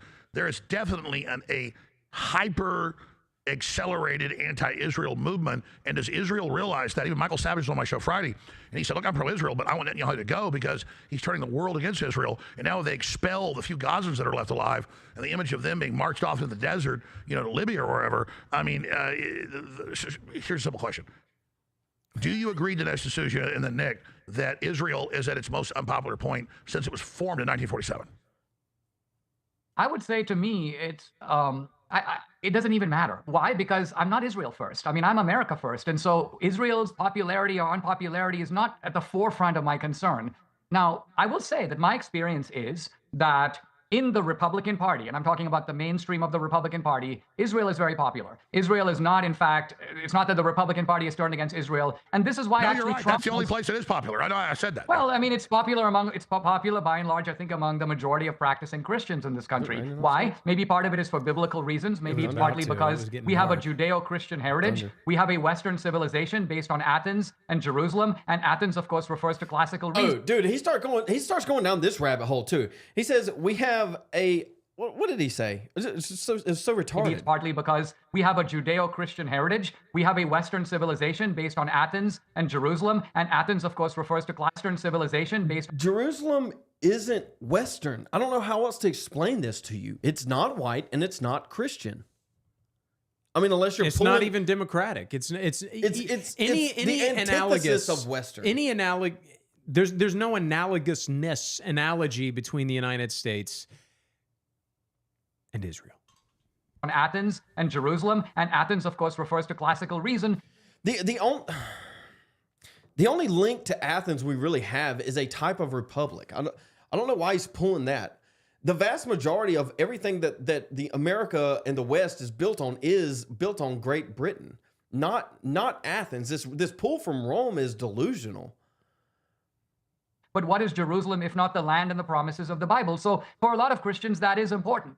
So yes, I agree the Democrats don't like Israel. I agree that there are powerful forces around the world that don't like Israel. But look, one reason for this is because the Muslims outnumber the Jews like 100 to 1. What are there, like 2.5 billion Muslims and what, 13 or 14 or maybe 20 million Jews in the world? So is it any surprise that this larger force of Muslims has far more influence worldwide with the UN, with a lot of other countries, Asian countries and so on? They just outnumber the Jews. And so that's one of the reasons why Israel is so, quote, unpopular. Nick, comment to that. Yeah, I mean, I would say Israel's unpopular because they killed 100,000 people in Gaza. They destroyed 90% of the buildings, 90% of the roads, the hospitals. They kill people that are trying to get aid supplies. They kill innocent civilians. They rape prisoners. And then when the soldiers that raped the prisoners, this happened last year, get arrested, all the government ministers defend the soldiers and a riot forms outside the prison to defend them. I think that's why people hate Israel right now. And I would say as far as Christians... it's like Nick just said, none of this is pushed to the forefront. It's all just disregarded by people that want to keep pushing this Israel down our throats. And wait, whoa. What are you, a Democrat? Concerned why? Why do we like Israel? You have government ministers in Israel that say spitting on Christians is an ancient Jewish tradition, and it's fine. You have Zionist rabbis like the Kooks who say that Christians should be killed. They say atheism is preferable to Christianity because Christianity is idolatry. Maimonides, who your buddy Josh Hammer, who, by the way, called all Europeans inherently anti-Semitic in our DNA, he said that Maimonides is the Rambam. Did he? That's the exact same thing Mark Levin said the other day. What'd he say? All Europeans are inherently anti-Semitic. Oh, yeah, it's in your blood. It's in their DNA. Yeah. Well, and it's so funny. Even Mark Levin, who... But as soon as we turn that around on them, you remember from a few streams ago, I was like, no, Mark Levin's a Christian. And then we looked it up, and it turns out he wasn't. Yeah.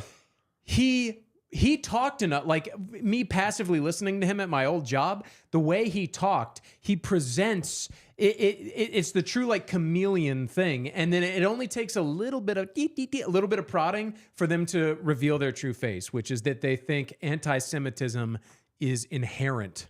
Well, it's like Nixon said, and somebody mentioned it earlier. I told them we're going to need to do a Nixon stream and pull out all the secret recordings that he had.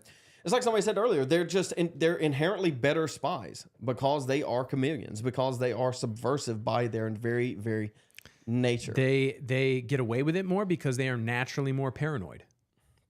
Are Thomas Aquinas. Maimonides said to pray for the death of Christians every single day. I don't know why Christians love Israel. I don't know why people think that they're our friend. I regard Jews and Muslims as basically the same insofar as neither of them are friends of Christians, neither of them are friends of the West. I think they both have terrorist groups. They both oppose Christianity and see us as idolaters. That's the Muslim beef with Christians. That's the Jewish beef with Christians, our worship of the person of Jesus Christ. And so I think that, Israel's become very unpopular. Contrary to what, you and your family say, Dinesh, you say, well, anti-Semitism is because we hate God's promise to Israel. No, we don't like the fruits from the poisonous tree. We don't like what Israel has wrought in the Middle East and the world in the past couple of years, in the past 70 years.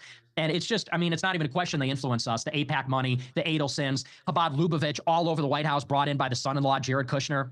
In the first term, Jared Kushner was put in charge of negotiations of the border, over the Abraham Accords, over so many things.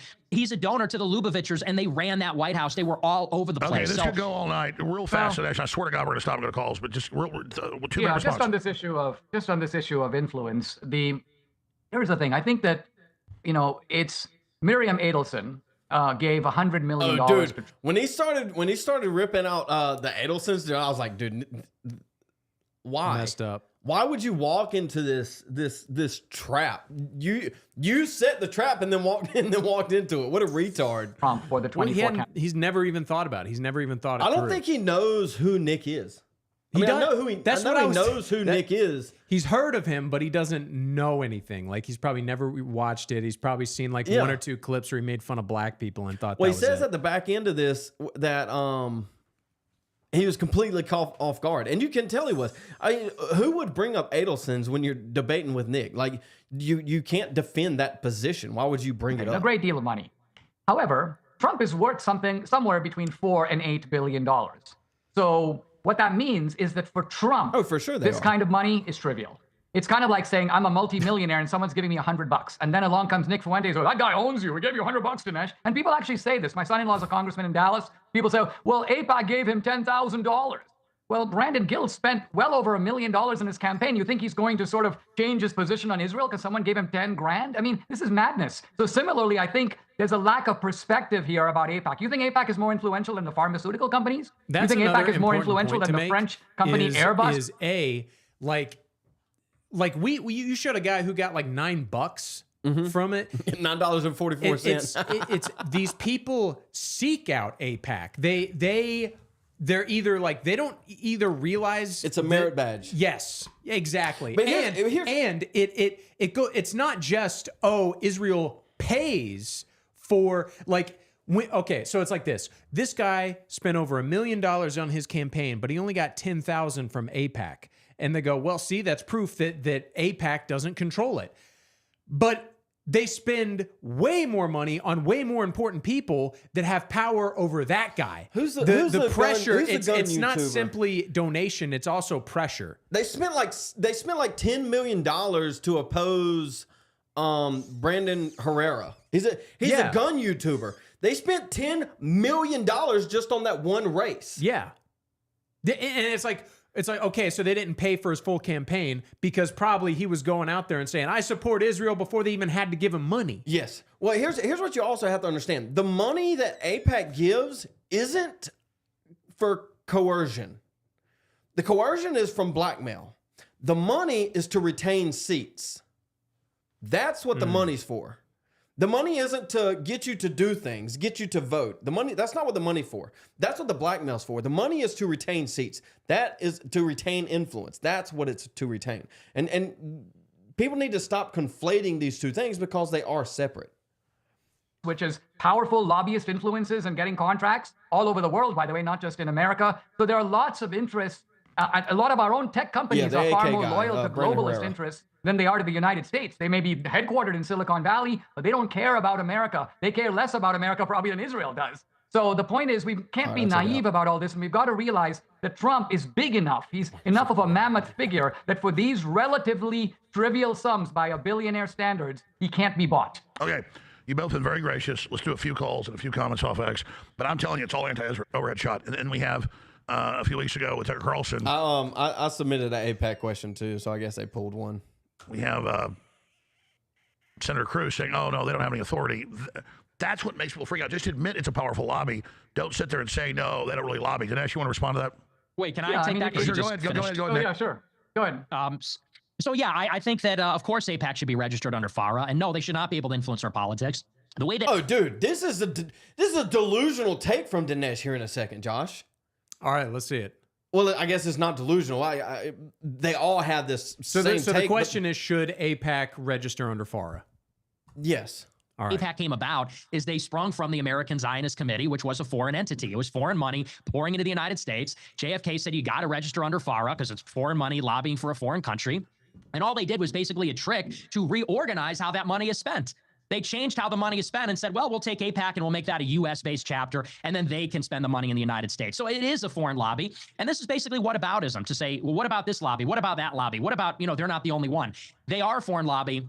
And even though they give small sums to some congressmen, they spend big sums to primary congressmen that oppose them. They did this to a number of progressive Democrats last year. They spent millions behind primary candidates against Democrats that didn't vote for foreign aid to Israel. So their influence is felt everywhere. And it's always this little obfuscation game that's played with them. If you're America first, you can't be in favor of foreign lobbying. All right, let's move to the next. Well, let's push it some more, because the one name that you gave us was Miriam Adelson. Now, Miriam Adelson is married to Sheldon Adelson, and Sheldon Adelson made about $20 billion because he's a casino mogul in Las Vegas. He owns the Venetian Hotel, for example. So here's a guy who's an American citizen. He's a Jew, but we're not talking about the Israeli government. So are you saying that you want a law that says that Sheldon Adelson, an American citizen, can't spend money on lobbying? And how would you tell us what this law would? Are you going to single out AIPAC, or are you going to say that basically no foreign interest can lobby in the United States? Which, by the way, I'm in favor of. I'm not against it. I'm simply against what it appears to me to be a kind of conflation between the foreign interests of a foreign state, Israel,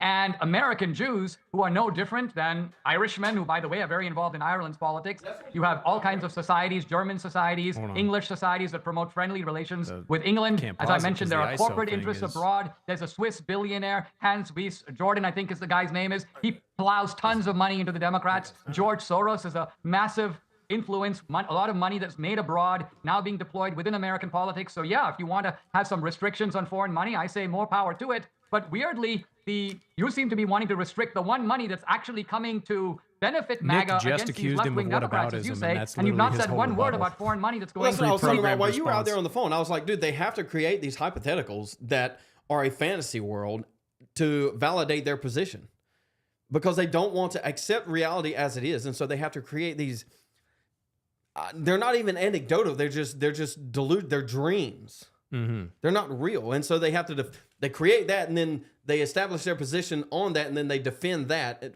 and they just disregard reality entirely. Let me ask you this. Because he brought up the point, it's totally irrelevant to the debate, but it is kind of a fun hypothetical. Hypothetically, you know, because he was saying, well, there's a lot of Irish people. And there are a lot of like Irish, like descendants of Irish immigrants, before, you know. True, but like I would argue that Irish Celtic. people are assimilable into America and Yes. Indians aren't.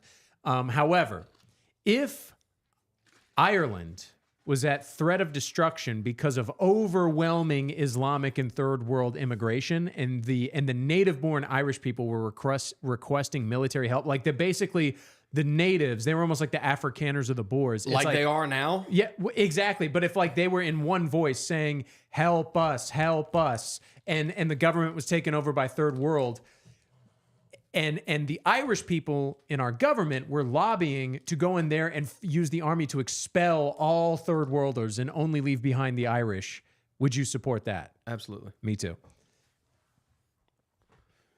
Yeah, I mean, I think we should do it right now. Well, we have to get our own house in order first. Yes. We're in such a bad spot that we can't do it. But yes, I mean, Ireland has been overrun. I mean, you got rid of who was the dictator in Italy that was stopping all of the immigration from the south? I'm blanking right now. No, not Macron. No, that's France. They're already Africa. What it was? Left-wing think Democrats maybe in the first place. Salvini? I am against all foreign lobbying. I am against all foreign. Bob says, Zeb, you sound racist. No, I don't sound racist. I am racist. Were I in the military? Yes. Marine Corps. Bob, welcome to the stream, boys. Before we continue on, if you're new here, we cover just about everything. Very active with the chat. And go ahead and drop a like and a subscribe if you don't mind. Also, we are monetized on YouTube today, finally. So if you want to join, there is a membership button down there somewhere to join. I think you might actually have to be on desktop. But where we at? Willie PP, welcome back to the stream. Just deport Indians. Well, we just need to deport everybody. Dinesh can go first if he wants to. I'm fine with that too. The irony is, if you ask them the breakfast question, they probably couldn't think in hypotheticals. This is it. Yes, they can't think in hypotheticals, so they create hypotheticals to justify their position. Because they have to create a hypothetical to have the cognitive dissonance to relay what is real, and they can't think in hypotheticals. So it verifies their position because it is within hypothetical. I don't know if that really follows, if I got that out correctly, but that is how they process. American Crusader. I think Josh. The I don't problem have a with third this is hand here. you talk about Sheldon Adelson. You say, well, he's an American citizen. So what would you do about him? Well, let me ask you about Sheldon Adelson. Yes, American citizen, born and raised in Northeast. Sheldon Adelson, when he died, his body was flown to Israel, where he was buried, and the body was greeted on the tarmac by Benjamin Netanyahu. Sheldon Adelson said he wished he served in the IDF and not the U.S. military. He said, my heart is in Israel. He lobbied the Trump administration to pardon Jonathan Pollard, who was an Israeli spy, stealing our secrets and giving them to Israel. This was something he lobbied for 10 years. Like, this guy clearly was a foreign agent. Do you see any sort of problem with that? I mean, don't you think that his citizenship is sort of a technicality, or do you take any issue at all with his clear foreign allegiance to the state of Israel? Look, all I'm saying is that there are numerous examples of Americans, homegrown, who have, for some reason or another, fallen in love with some foreign country. I mean, I'll give some examples. There were countless Americans who went What to about the Soviet Adelson? What, do you Union. have a Hold on. problem with that? Yes, of course I do. Of course I do. But I'm just saying that there's nothing uniquely Israeli about it. Think of all the Sandinistas. Think of all the Americans who went down there. Think of the number of Americans who went and fought in the Spanish Civil War. Again, it's They were like, okay, other people are like allegiant to their foreign. We're not singling out the Jews because we just don't like Jewish people. We're singling out the Jews because they are the most powerful foreign lobby, because they have essentially voided American national sovereignty, because they run all the institutions, they run Hollywood, they run the media. If it were all Chinese people doing that, we would be having this conversation about China. Boys, Bob is behind. I'll get him in a second. I would, for all of the West, when in Rome, live as the Romans. Yes, this is correct. It's like Sam Hyde said, I don't care about convincing you anymore. I care about preserving my people. Mm-hmm. And that's as far as you should take it now. The time for discussion, the time for convincing the non-Western of the Western values or the Western people is over. There's no more time. You don't have time anymore. You're being invaded. You've already been invaded. It's over. And here's the thing. Unless you reverse it immediately. Let's just say, for the sake of argument, and I don't even know if you agree with that. I think you would, but this is my point of view. It's kind of like, we don't want like Siberian tigers to go extinct. They're beautiful animals. They're part of God's creation. But just because we don't want them to go extinct doesn't mean we want them in our house. In the same way, like hypothetically, let's just say the script were flipped, where whites were the majority all over the world, and there was only whites and only blacks, like all other Asians, East Asians. They were all just different variations of white people, like how the Irish, the Italians, everywhere is white except in like one spot. In Africa, maybe Madagascar. The whole planet's white except for Madagascar. Lesotho. If we moved there and started to replace them, at a certain point, I would say fully expected. I would fully say maybe we need to withdraw and let them get back to normal, because I do not want to see any race of people go extinct. Yes. But least of all mine. Correct. Well, this is just the concept of self-preservation, right? A nation is just an extension of self. Jews don't control the banks, media, and politicians. They avoided the one good question of Zog.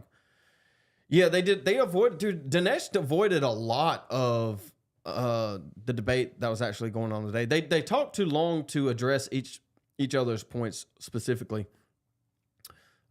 This exchange, Nick really destroyed Dinesh. I don't know why Dinesh thought the Adelson angle was even remotely defensible. Like, retarded take. Well, it's one of those things where it's like, well, he was born here. Okay, I don't think he was, but like, would he say Obama wasn't born here? And Obama was anti-American. I mean, he was raised here. Obama wasn't born here. Well, I know, but like, would he say? Would I don't he know. say Obama is anti-American? It's non-American. Honestly, he might. But the point, like, is there anyone born in America that doesn't have allegiance to a foreign country just because they were born here? I mean, there's plenty of Hispanics that were literally all anchor babies are mostly loyal to Mexico.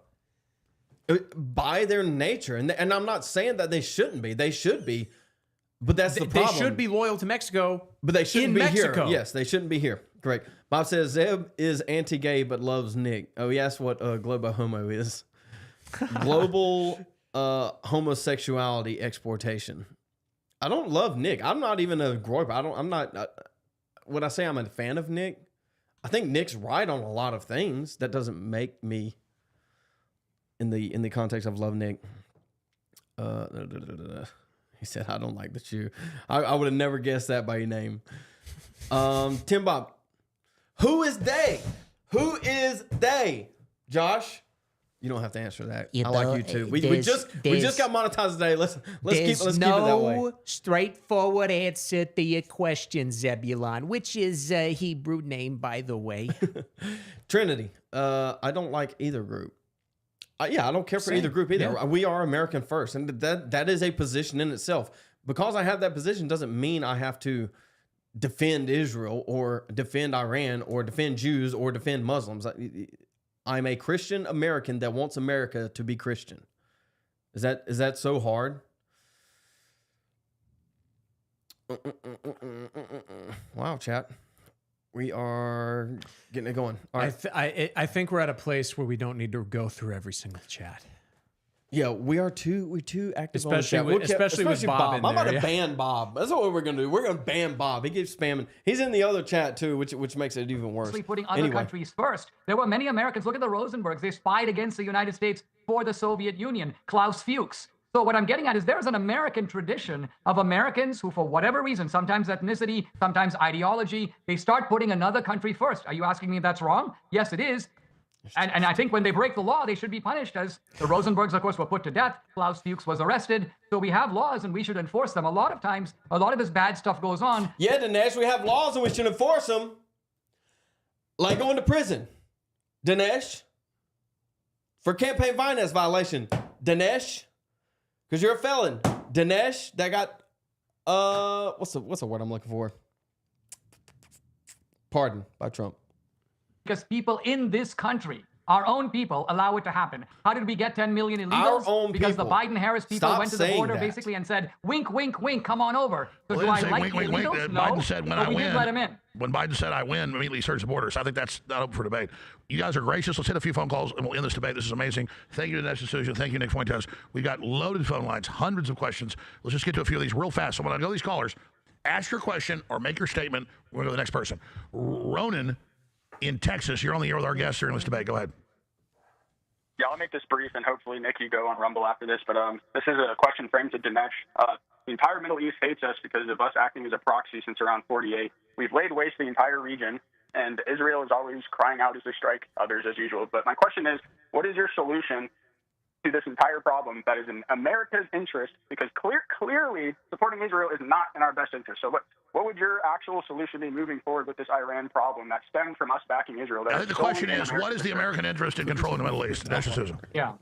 So the premise, the entire region hates us, can be immediately tested by asking, do the Saudis hate us? No.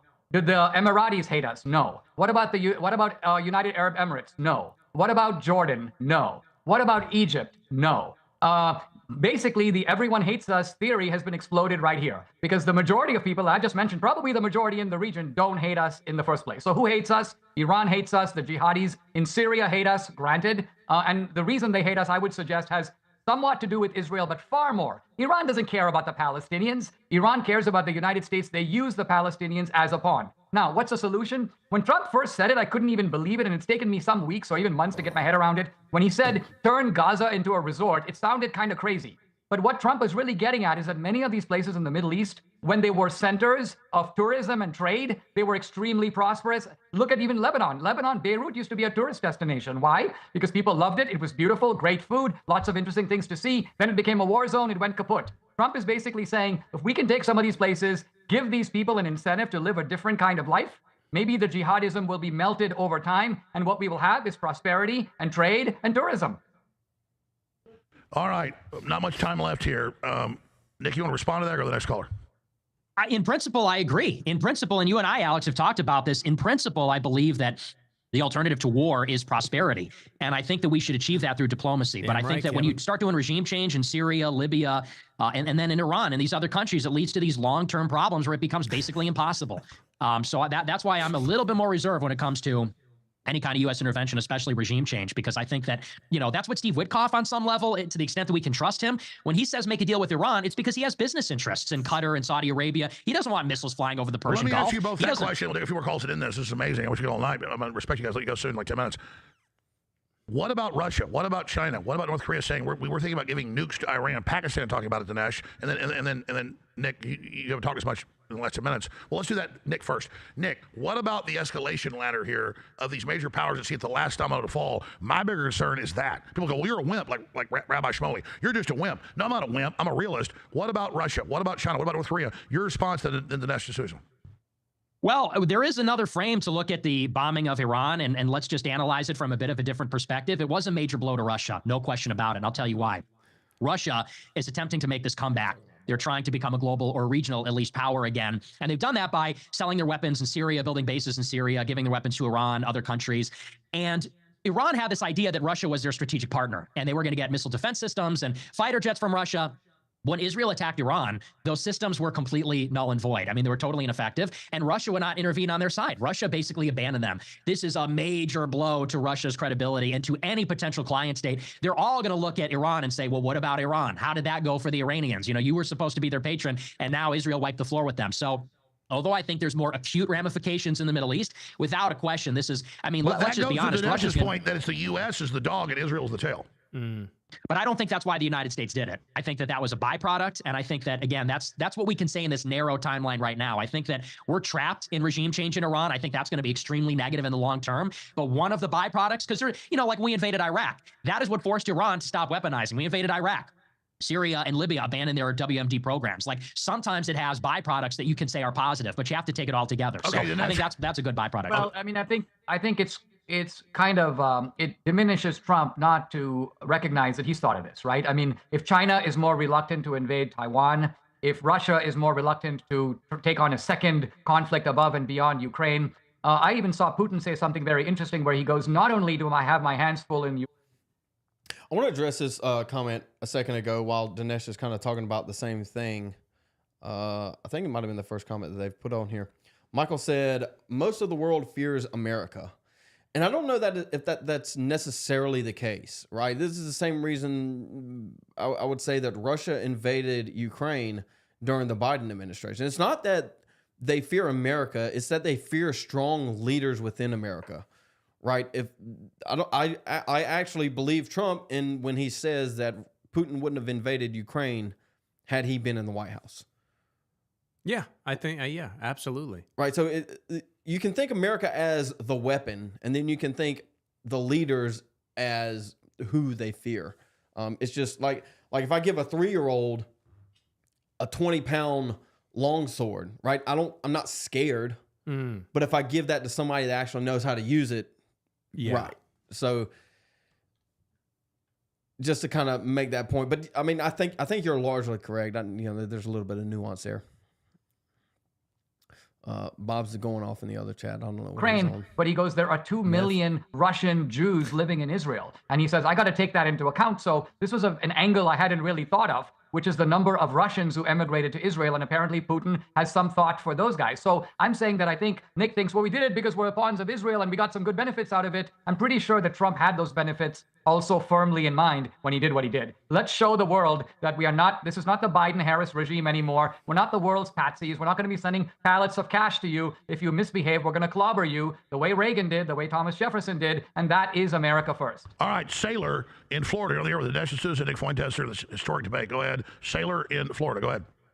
Dude, when he said, I was thinking Steve Saylor. I was thinking we were get some noticing. I don't know if y'all boys have read. Steve Saylor's a Jew. Well, he's done some decent work, Josh. Not good enough. He's a Jew. He says that. Excuse me. I'm having a brain fart here. I'm running low on sleep. Europeans are inherently anti-Semitic. Do I disagree with that? I don't think I do disagree with that. It depends on how you define anti-Semitism. I think Christians are inherently anti-Semitic. Yeah. I think Christianity is inherently anti-Semitic. Yes. Okay. In the same way it's inherently anti-Buddhist, anti-Islam, I would say in a greater extent. Well, yeah, because they are the synagogue of Satan. Yes. Hello. So I have a question for Mr. Dinesh D'Souza. So you say that, and you didn't explain why Israel has the right to that land. You said there's many reasons a country might, but you didn't get into that. But my question for you, and you also say Judeo-Christian values. Well, Jesus says, you have heard it said, therefore I say. And Jesus said, I'm going to have this temple that you're seeing here is going to be destroyed. So, and then it was, and then they were exiled from the land. So how could you as a Christian believe that God intentionally destroyed the temple? He was born to a Catholic family, so I don't know. Take that for what you will. And had them scattered for 2,000 in India years, and suddenly now once more they are entitled to this land. They believe that Jesus is burning in hell. So how can you say they are entitled to that land? there is no difference, no Jew nor Greek, no, like, we are all one under Christ, and they reject He Christ. says he's Christian. So why are we fighting for them to have the Holy Land? It should be ours. Jesus lived there. Okay, thank you, Sailor. Dinesh D'Souza, go ahead. Yeah, there are Dude, the call-ins two aspects are to all. always hit miss. You can never like guess if it's going to be a good call or a bad call. Y'all's morning call-ins are pretty decent though. They're consistent. They're yeah. This We one did is a have sort of one theological. guy recently call in, and he started singing. Because what he was doing. What was he singing? So I feel bad for the guy because he's just some old codger who's probably alone. He's probably very lonely. And he told me, because he won one of our prizes, that he was a former radio guy. Former radio guys are the worst because they just want to get back on the radio. But he's a boomer. And boomers love skit humor. Boomers love that kind of crap. So he calls in and he just starts singing Jasmine Crockett, like some song about like Jasmine Crockett, which we were talking about like Current politics. the big beautiful bill. Like we weren't even anywhere close to that. And well, you're supposed to screen them, Josh. Why didn't you? How did that one slip through? they tell me not to. Oh, they told you not to screen it? Screening on that show is just getting what's your name, where you're calling from. I thought Not y'all what do you started want to talk screening again. about. I couldn't do it, dude. I literally like because they would just they would lie, or they would be on hold long enough and then change their mind. I got you. One and the other his Hold on, before we. That's my main finish up. critique. Is Ken lets these people talk way too much. Bob is behind, but he asked, "Is Nick a Christian?" Nick claims to be a Catholic. He's Catholic. Come on, dude. You have an irrational hatred of him. Do is I? Is I that don't have a hatred for Nick. I haven't even said one bad thing about Nick for the last 3 hours that we've been running this thing. Because of by comparison. But is it because he's not a true Catholic because he doesn't believe in universalism? Yeah, basically. I don't think he holds to the I Catholic. get what you're saying. Okay, I get what you're saying. To I thought you were Catholicism. saying like, like kind of in the same vein as is Dinesh Christian? What do we really know about him? Like I said, if you're new here, go ahead, drop a like. We're doing pretty solid today, boys. Maybe do we need to do more debate reviews? Like every debate review we've done has popped off fairly well. So maybe that's something else we look into. We need to do the Candace stream. I want to look into the Macron stuff because she got a call from Trump, and then we can look at her debate she had with like 20 feminists or something. historical. When I mentioned earlier about this is their original or aboriginal or their land, I was actually making an historical point. But let me address the theological one very briefly first. The Bible predicts in numerous places that It's been less of a Nick Glaze and more of a Dinesh bash. Nick just happens to be on the Jews, other after end. being scattered to the ends of the earth, will return to their homeland. Now, if you read this in the Bible 100 years ago or 200 years ago, it would have seemed like the most preposterous, implausible, ridiculous thing to say, because no other group has ever done this. No other group has been scattered in this way and come back to the same land and speaking the same language and following the same rites and customs and having maintained their tribal identity and worshiping the same God. But the Jews have. The Bible predicted it and it's come true. And you have to attach some theological significance to that. Now, with regard to what you were saying about the Jews being there, I'm writing a book currently on biblical archaeology. And this is the archaeology that began in the late 19th century. It's continued through the 20th century, but massive archaeological discoveries in the last 20 years. And it turns out that there's archaeological evidence now for Abraham. There's archaeological evidence for King David's palace. King David, by the way, lived 1,000 years before Christ. There's archaeological evidence. The seals of Isaiah and Jeremiah, the prophets, have been found. So these are not mythical figures. These are historical figures. He's writing a and what book is this? basically in defense of Old Testament,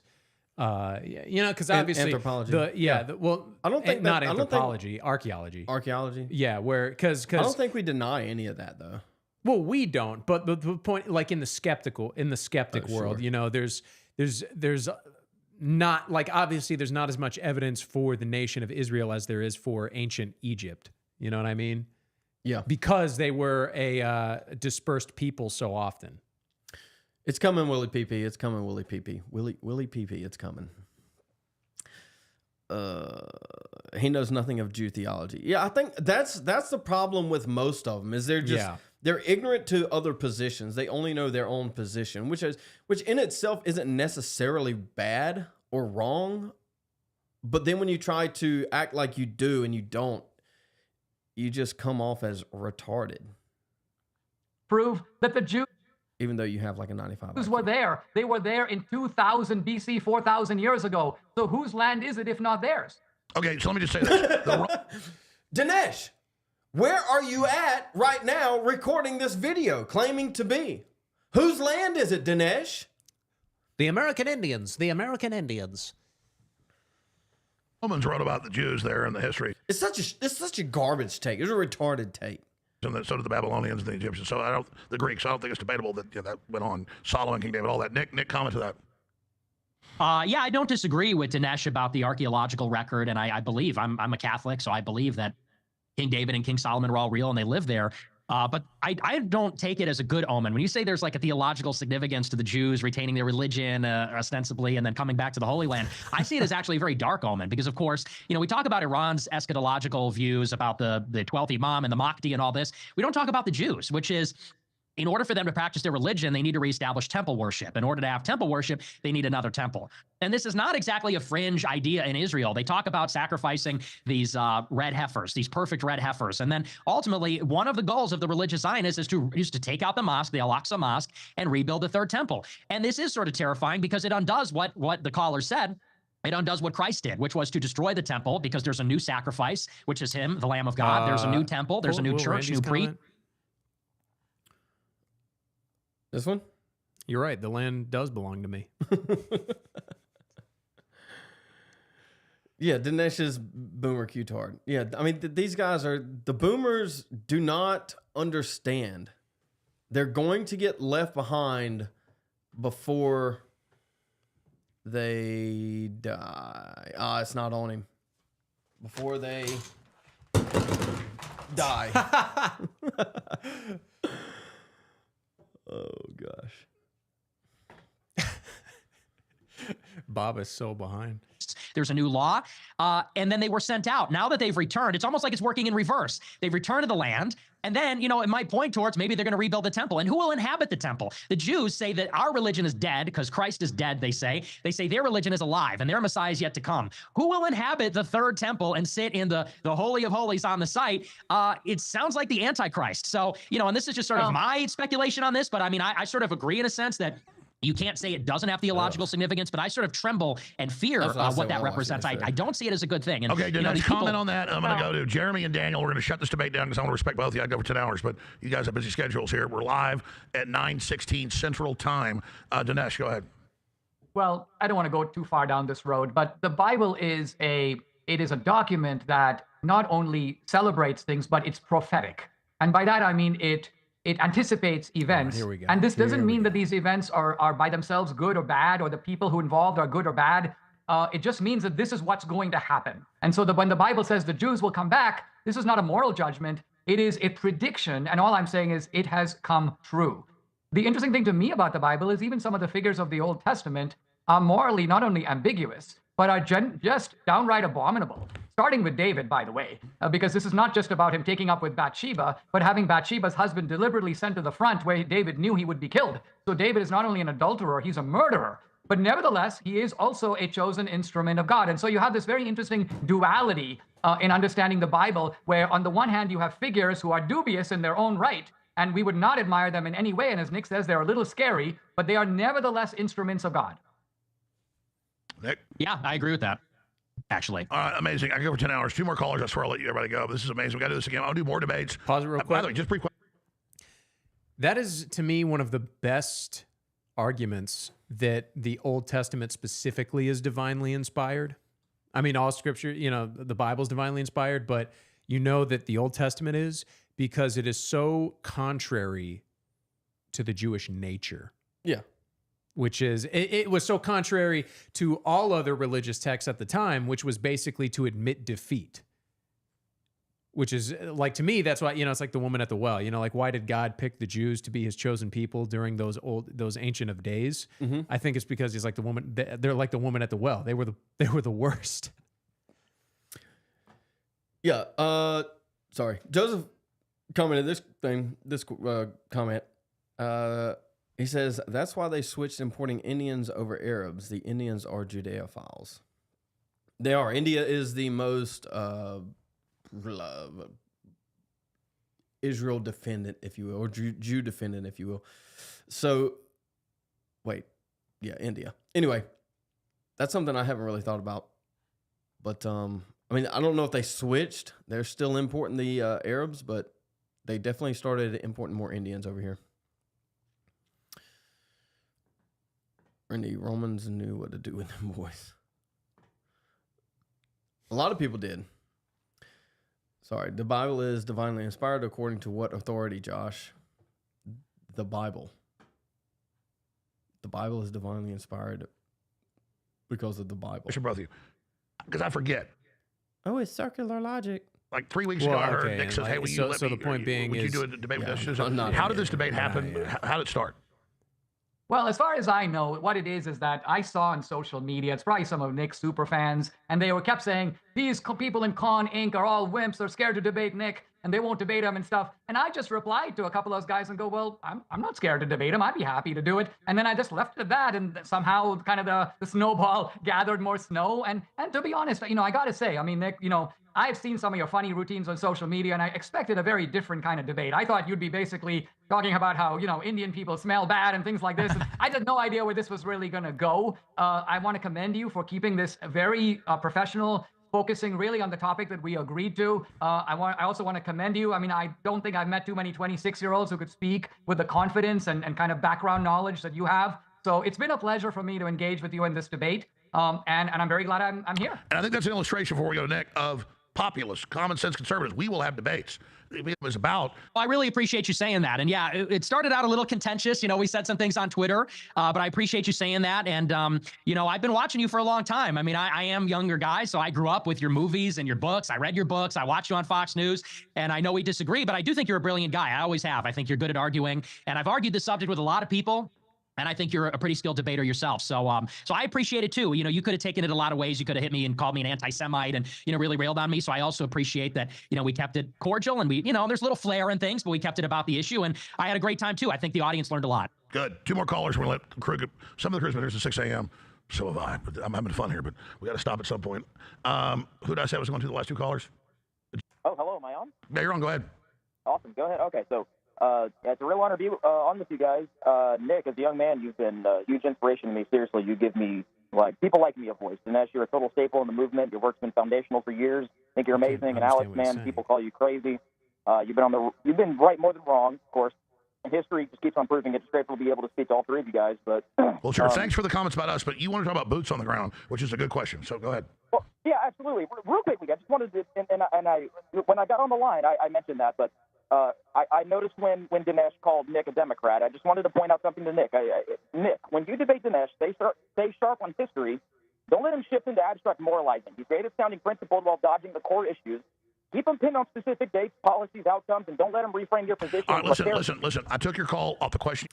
Dude, Jeff, if you ever call in to our show or another show, just spit it out, man.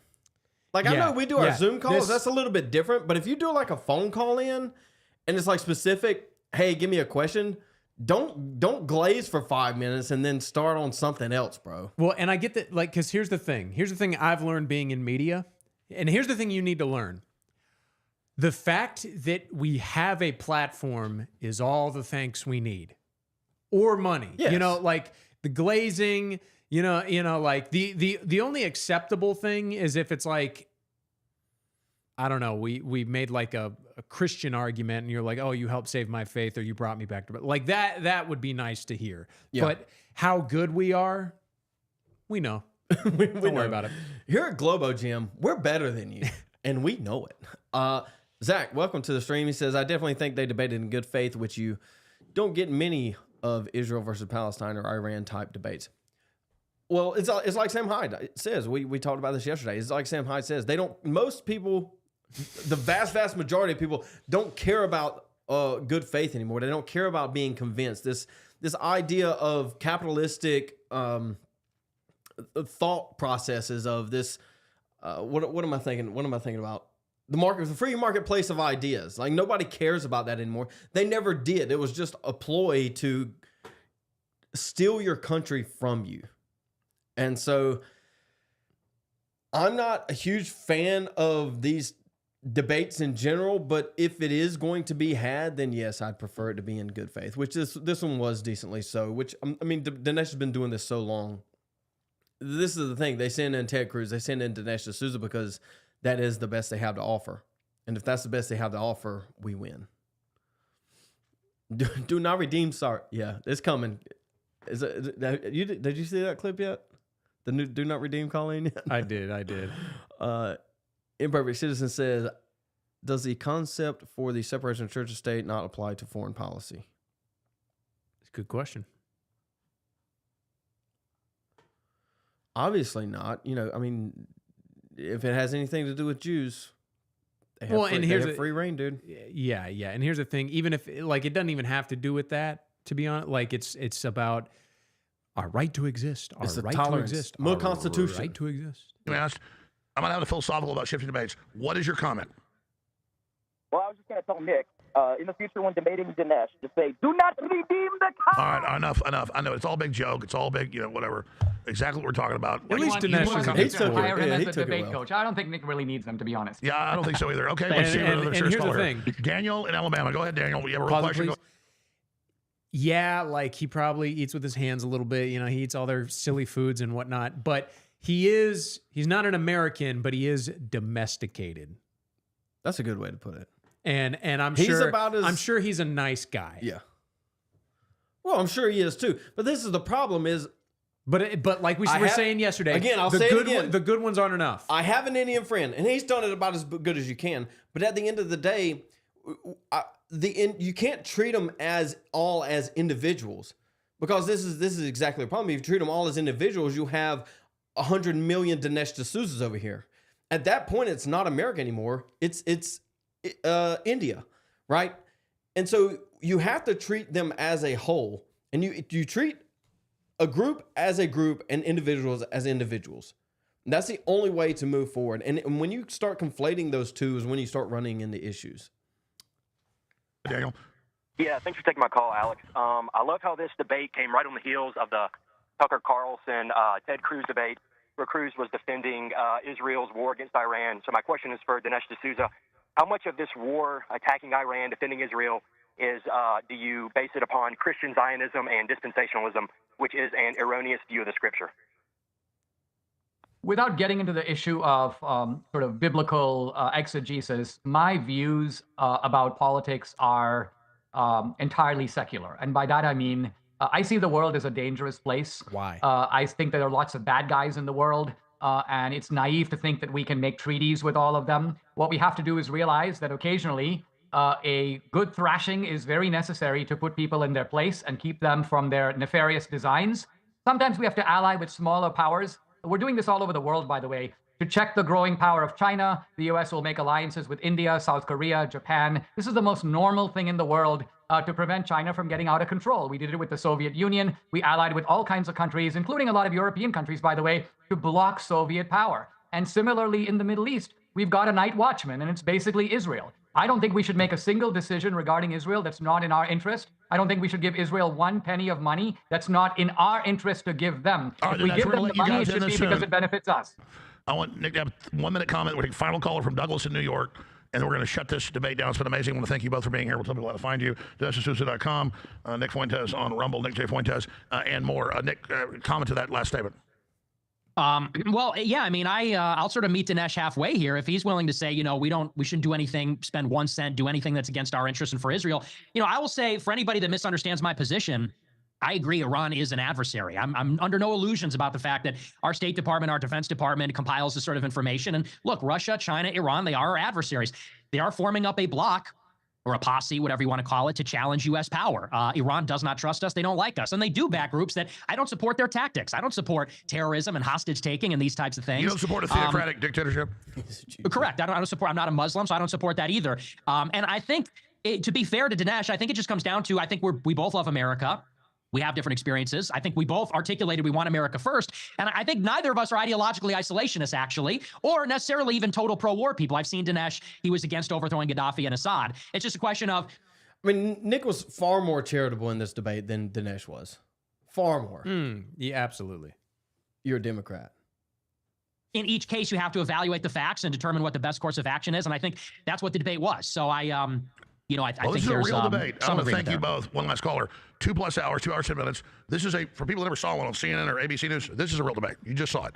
Before I jump into the next caller, Eli P. Welcome to the stream. He says, AJ purposely misdirected the conversation whenever Nick is over the target. I don't know if it was purposeful. I think Alex Jones just has a touch of the ADHD, and he has to interject, and so he does it, and it just happens to be... I mean, I could be completely wrong. I mean, Alex has been, especially since InfoWars has been bought out since the trial, he's been a little off the rocker recently. Yeah. Damien, welcome to the stream. Josh. Yes. Give me an Indian accent. Sir, wait, is it supposed to be sir? Sir. Sir, do not redeem, sir. Do not redeem. Do not redeem the cat. Caller, there's 100 more, but we just can't do it. Let's go to What do they believe? Is it Krishna Douglas or in New Vishnu? York. Both? You say you want to ask both people Vishnu about will Gaza cost and fighting for many freedom. dollars upon Go you. ahead with your question or comment, Douglas. Hi, my name is Douglas Bader. I'm a member of the American Communist Party. My question is mostly for Nick. You know, Nick attacks Israel. He's always attacking Israel, but he never defends the people that are actually fighting them, like Hamas and Hezbollah. Hamas is ultimately waging a political struggle for national sovereignty, just like our founding fathers did in 1776. If your friends and family were getting bombed by Israel, if you were living in a prison colony like Gaza, you'd fight back. Any real man would. My question for Nick is, why do you mock the people fighting Israel, like Sinwar? Why won't you uphold 1776 and its revolutionary spirit, Catboy? I love it. I love it how we don't What a worship delusional Islam. question. Like What even a someone against fag. Israel in I general, didn't even I mean, hear that. characterized is not good enough for the footnote, communists as who the pick up Italians any say. revolution to piggyback on. Like, that's a whole other question Yeah, about we don't the guy that won support the mayoral any Democrat revolution. primary. We don't and just support like, the I mean, Haitian revolution in Haiti against the French colonialists. What a delusional question. Yeah, dumbass. Hey, I'm from the Communist Party. Take my question. How about no? How about get out of our country and go fight with Hamas if you want to fight with them so and he's hard. so vehemently like, why don't you support, like, in the spirit of 1776? It's what like a delusional take, dude. Yeah, get out of here. Like, I don't even know where to start with that. They believe in their Aryan overlords, aka white people. I'm not sure what that's reference to. Crypto Democrat stream. Yeah, we're all Democrats over here per Dinesh D'Souza. This caller reminded me that I hate commies just as much as I hate liberals. Yeah, I don't know, man. There's a couple things. It's like I don't know about you, but for a good minute there, like, trannies were so far out of my, like, like, I'd almost forgotten about them. And it was like, yeah. And then once this election started to come about, we started seeing them around again. And I'm like, oh, yeah, get them out of here. Commies, they're easy to forget about. But yeah, we don't like commies. Yeah, I think commies and libertarians can go in the same basket. I know a lot of people would disagree with me on that one. But Wild Randy says, we don't support the Russian Revolution. Yes, we do not support the Red Revolution. Jews are behind open borders. Chris, welcome to the stream. I think you've been here before. Anyway, yeah, they're behind a lot of stuff. How about this? How about we have white Anglo-Saxon Protestants run the country that white Anglo-Saxon Protestants founded, created, settled, and built, and died for? American Crusader says there is a ton of American communist propaganda that tries to frame 1776 American Revolution to be Marxist revolution.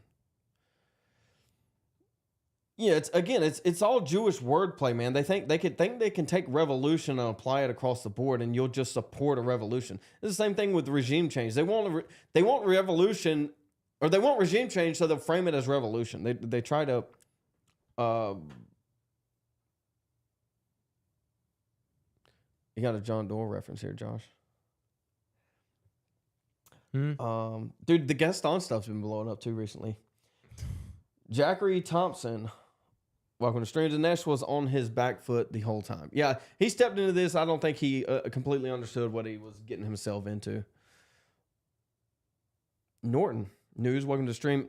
It is interesting how Nick can be very articulate and adapt his conversation to reach other audiences. People expected him to spurg out on the Jews, but he maintained the subject to Israel-Iran. Nick does this. Nick is, yes, he's very intelligent. This is what he does. Is what he does. He's done for the last 10 years, 11 years. He's got a lot of practice. He's very good at it. I don't know if it's quite code switching, but it's very optic based. And I don't agree with all of his optics, but on this one I do. I think he does a very good job on that. What are we talking about? The Indo-Europeans conquered India and created a ruling class called the Brahmins, which were half white and half Indian. I didn't know that the Brahmins were half white. I don't know. I wouldn't go that far. Partially white. I don't know if I'd go that far either. Okay, so the Northern Indians had a Aryan aspect to them. The Northern Indians and Southern Indians, prior to the full establishment of the caste system, had some Aryanness to them. But the Indo-Europeans did introduce horseback and civilization to India, without diving too deep in that. What is Bob talking about? He's so behind it when you're talking about the 3-year-old with the long sword. Yeah. Just say he got fired because he's nice to the Jews. Yep. Let's see. Dinesh used to be based on the back of the day. God, Obama. Yeah, Dinesh used to be based, but the problem is the world evolved and these neocon Dinesh types didn't. We are so far past this 2008 type of republicanism. Bush is gone. This is an entirely different battlefield that we have to fight now. Alex Jones says Nick Fuentes at I Hypocrite has become to Corey Mahler. Yeah, kind of. I don't know enough about I Hypocrite. It's just saying Corey Alex Mahler. Jones has had Nick on a lot recently, where I Hypocrite has had Corey on, especially when it comes to debates, which I'm fine with. I mean, these people need to be kind of thrust into a more mainstream platform. Fuentes write about women. Dude, a lot of people write about women. So it's just and you can see it with Myron. Myron's trying to get away from this type of whatever stuff too. It's that type of content is gonna die down really fast coming forward. It already has started to, and I think you'll start seeing people getting away. It's just too easy. Oh, the women are retarded. Let's just explain to these retarded hoes why they are retarded. It's already it's already fading, which Myron understands.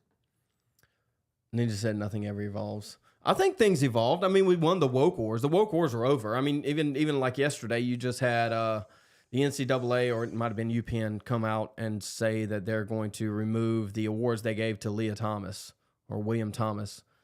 I mean, that battle has already been won. So the next battle, I mean, it evolves as in battlefields evolve, not necessarily as the reality changes. The new war is the race realism or reality question, and I think it comes down to a lot of biological things. Been a minute. Thomas Massey will save the state. Stay alive, fellas. No, he won't. Libertarians are no bueno, especially right now against this big, beautiful bill. I'm not entirely on board with it, but their grandstanding has really made me question their ability to govern inside of Congress. I'm perfectly fine with Trump primarying Massey now. And 3 weeks ago, I would have defended Massey. I'm tired of their grandstanding. You voted for increase in budget deficit under Biden multiple times, yet you're going to grandstand against Trump when we're actually trying to get an increase from like $2 billion to $45 billion funding for ICE for deportations.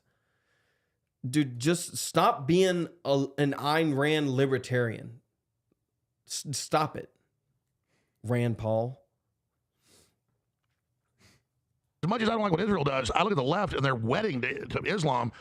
Sorry, I can't handle it. Nick, go ahead. I'm getting to Dinesh's final comment on this. Well, there's your proof that I'm not a communist. Okay, there's your proof that I'm not a Democrat. And I would say, with regard to these, we shouldn't be glib because it's a serious topic. I think that, look, terrorism and guerrilla tactics, this is asymmetrical warfare. When you're fighting a much larger opponent, you hit soft targets. You engage in these types of campaigns that affect, they engage in terror, that are meant to intimidate and scare the public into withdrawing. And there's a logic to it. It's not to say that it isn't evil, but you understand there's a logic to it. And I would say that unlike communists, I'm a Catholic.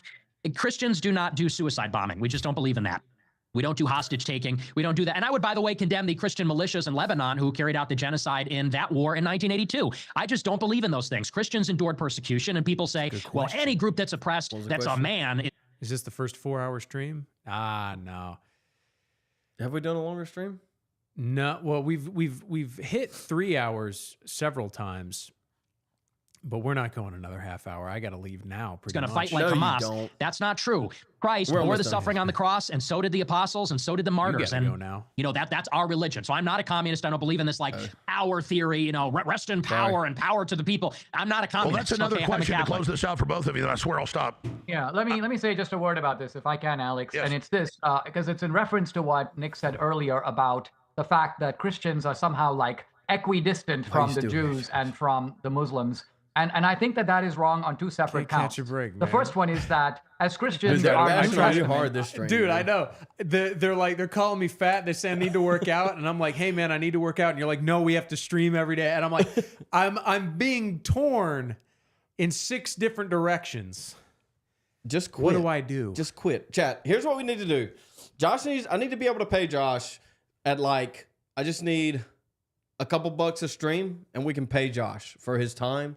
And then bring him on full time. That way he can work out and stream. That's the plan. Trying to get there. All right. Oh, boy. Topher's Fire. If you deport 3,000 a day, it will still take us 18 years. Yeah, we need to be deporting 50,000 a day. I want to see some retarded amount of deportations. Oh, I want to see. I want to see. W excuse. Welcome to stream, that Okie. What do I do, man? What do a workout stream. You want to do a workout? We could do a workout stream. I could probably figure that out. I'm not. Where? Here? Where you want to work? I ain't taking a camera into the gym, bro. Especially McLeod. Dude, I haven't worked out in 6 months. There's some baddies in there, and you start dudes bringing around a camera. It's not a good look. We don't need that. We don't need that kind of attention. Jim from Florence says Rand Paul not politicking for concessions to vote for the big beautiful bill meant GOP gave Collins concession, which increased the spending. Yeah, libertarianism is Jewish. Yes, I had a libertarian phase. It's Jewish. Is not a break or a supersession or an abrogation of the Old Testament. It incorporates the entire Old Testament. We don't do the Jewish rites and customs, but we do the 10 Commandments, and that comes out of the Old Christ said, Testament. I have come to fulfill the law, not abolish it. We don't do the 10 Commandments, though, do we, Josh? The other point about this is that Jews are not into conversion, but Muslims are. Jews, in other words, by and large, are happy to be Jews. They don't really want anyone else to be Jews. They make it really difficult to become a Jew.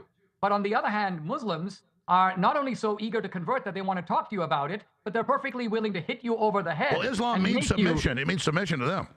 There you go. That's a key difference between Judaism and Islam, which is that Islam will force you and kill you, and will in fact kill Muslims who defect from the faith. Look at Salman Rushdie, for example, who still has fatwas on his life. The Jews don't do that kind of thing.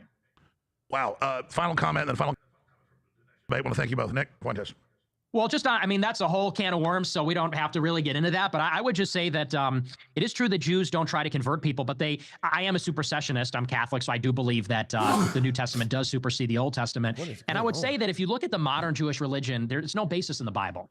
They look at the 613 commandments from the Bible, but they also believe that they received an oral tradition and a mystic tradition on Mount Sinai, that Moses went up and he didn't just get the 10 commandments, but he got the Talmud, that he got the Kabbalah. And, there's these forgeries in the Middle Ages that say that he got this mystical tradition. And I think that a lot of the stuff completely deviates from, to the extent that modern Judaism has any roots in the Old Testament, it completely deviates from that. I think that the Jewish Messiah came, his name was Jesus, and the Pharisees that rejected him, that put him up on the cross, well, they are the ancestors of the modern Jews, and they only developed and further made complex their errors and their ignorance and their hardening their heart away from the true God. So that's just sort of that's a huge topic, maybe for another debate, maybe another time. But yeah, I mean, if we're wrapping it up, I just say it was a phenomenal debate. I think everybody had a great time. A lot of great points, a lot of good information, watchable, very civil and calm. It wasn't a screaming match, so I thought it was great. Well, just in closing, I wouldn't call myself a supersessionist, but clearly Christ came to fulfill the Old Testament. It does fulfill it. It's not even like an overriding. It's a continuation from what he said, and the covenant for everybody, not just the Jews. So there you go. Dinesh, final 60 seconds. Dinesh D'Souza, DineshD'Souza.com, amazing. And Nick Fuentes, Nick J. Fuentes, amazing debate tonight, a real debate. Right, Dinesh D'Souza, final comment. Alex, I'll just close out, and this is really a topic for another day, but I think that there's an important distinction between the new covenant and the old. There is a new covenant that God made with the Christians, and that does supersede the old covenant. But the New Testament doesn't supersede the old, because quite frankly, if it really did, we wouldn't have an Old Testament in the Bible. The New Testament, I think a phrase I learned in Christian philosophy many years ago is that the New Testament is in the Old concealed, and the Old Testament is in the New revealed. Yes. So you see here the intimate relationship between the Old and the New Testament. Dinesh doesn't know what he's talking about. And basically, the point that cute little rhyme he had where it's like the New Testament is in the Old concealed, the Old Testament is in the New revealed. What that is saying in both cases is that the New Testament is... He's arguing against himself because he doesn't know what he's talking about. I agree. It is a completion. It is a fulfillment. It's one compendium. Exactly. So I don't think one even, I'm just saying the new is the completion. All right, amazing, incredible interview. This is what the left doesn't want. They're the ones that want to censor. This was totally different and free. Thank you so much, gentlemen, for being with us. Thank you so much. All right, well, that was a 2-hour plus debate. I think we did A minus for me, B, A plus for our guest, and A minus, for what the enemies will say about us. But at the end of the day, the crew did it A plus. Is that just Alex talking? That's how the crew came in. Yeah. All right. I was going to cover a little bit of Lindsay, but we're not. We can talk about that tomorrow. We can talk about that tomorrow. Maybe Candace, Lindsay, see what else comes up on the news cycle tonight. Somebody mentioned in chat that the big beautiful bill has the votes to pass, which I read before we started streaming, that Massey had the votes to stop it from passing. So I don't know. We'll see what happens with that. Excuse me, chap. I'm allergic to something. I don't know what happened. Something slapped me in the face a minute ago with allergies. But we have John Mondragon in the chat. Welcome. If anybody has any questions before we peace out, we'll do a little bit of a closing. We go live almost every weekday, at least. Sometimes on the weekends around 2:30, 2:45. If y'all like this, we'll do more debate streams. Let me know if y'all want more debate streams. We'll definitely do that. We do news streams, we do debate streams, culture, religion, politics, philosophy, you name it. We'll touch it. I kind of stay away from relationships, but we'll tackle that too. Jim from Florence says, "Where were you, Jim?" But it'd be like blah. Yeah, if you're new here, give us a subscribe, give us a like, stick around. Maybe we'll cross paths again. Jump in the chat. Try to be as interactive as I can with chat, as long as I can, until it becomes too much of a burden. Hopefully, y'all can't see it on your end on my channel, but Bob has been blowing up the chat, dog. He's but he's like 30 minutes behind the stream too, which is the worst part. He's a terrorist. Anyway, anything for the people before we go, Josh? I mean, I think obviously, honestly, I thought it was a good debate, but my main takeaway is I actually wish it was a little bit less cordial, because I think Nick obviously won, but the thing about debates is, I don't know if in the history of the entire universe has two people debating something on a platform has ever convinced the other one. I don't think that's ever happened. Well, it's about convincing. It's about convincing the audience, right? That's and exactly my what point it is like, how did it come across? And I think Nick, for the sake, because I think he does have generally a right mentality where he can be bombastic, he can be over the top, he can be argumentative on his show when he's doing a monologue. But I think when he does debates, he does give people the benefit of the doubt, which is good up to a point. And I think he allowed Dinesh a little too much because I think he relied on Alex Jones to moderate more than he should have. I think he should have butt in more. And by butting in, I don't mean interrupting Dinesh, but like interrupting in the sense of being like, whoa, hold on. Like, that's a lot there. I'd like to respond to a few of those before you continue. You know, like, I think that would be an effective form of interruption that paints him in a good light, but doesn't let Dinesh dominate the conversation. I think I wish he would have done that more. So it's hard for me to speculate as to how it came across to normies. Yeah, I think so too. I kind of give him a little bit of leeway because there's a delay with the Zoom I mentioned earlier, which kind of makes it a little bit harder to butt in because it's all delayed. Chris says AJ is full of shit too. He's married to a Jew, and the Jews are the ones who pay him. Yeah, dude, I think... Is he married to a Jew? I don't know. I know they pay him, though.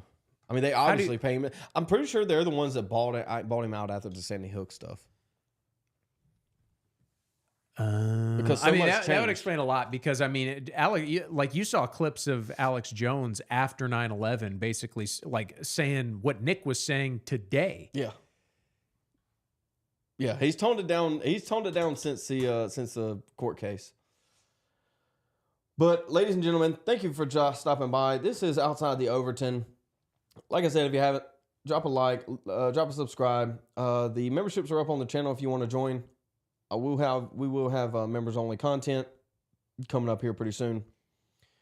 And Jackery Thompson said, it's difficult to argue on behalf of a first strike, Dinesh. Fuentes can do that with the best of them. He's tired of doing Jerry Springer tier stuff. I think it depends on the audience. Like, I mean, if you have a Jerry Springer audience, you're going to do Jerry Springer stuff. But yeah, I mean, Nick understands optics enough to make that decision. Mm-hmm. Which Bobby Bone. Tell him bye, dude. Tell him bye. Sit up and tell him bye. Dinesh live in studio. Dinesh, we tried to save you, dude. We couldn't do it. He got diseases from eating with his hands. Later.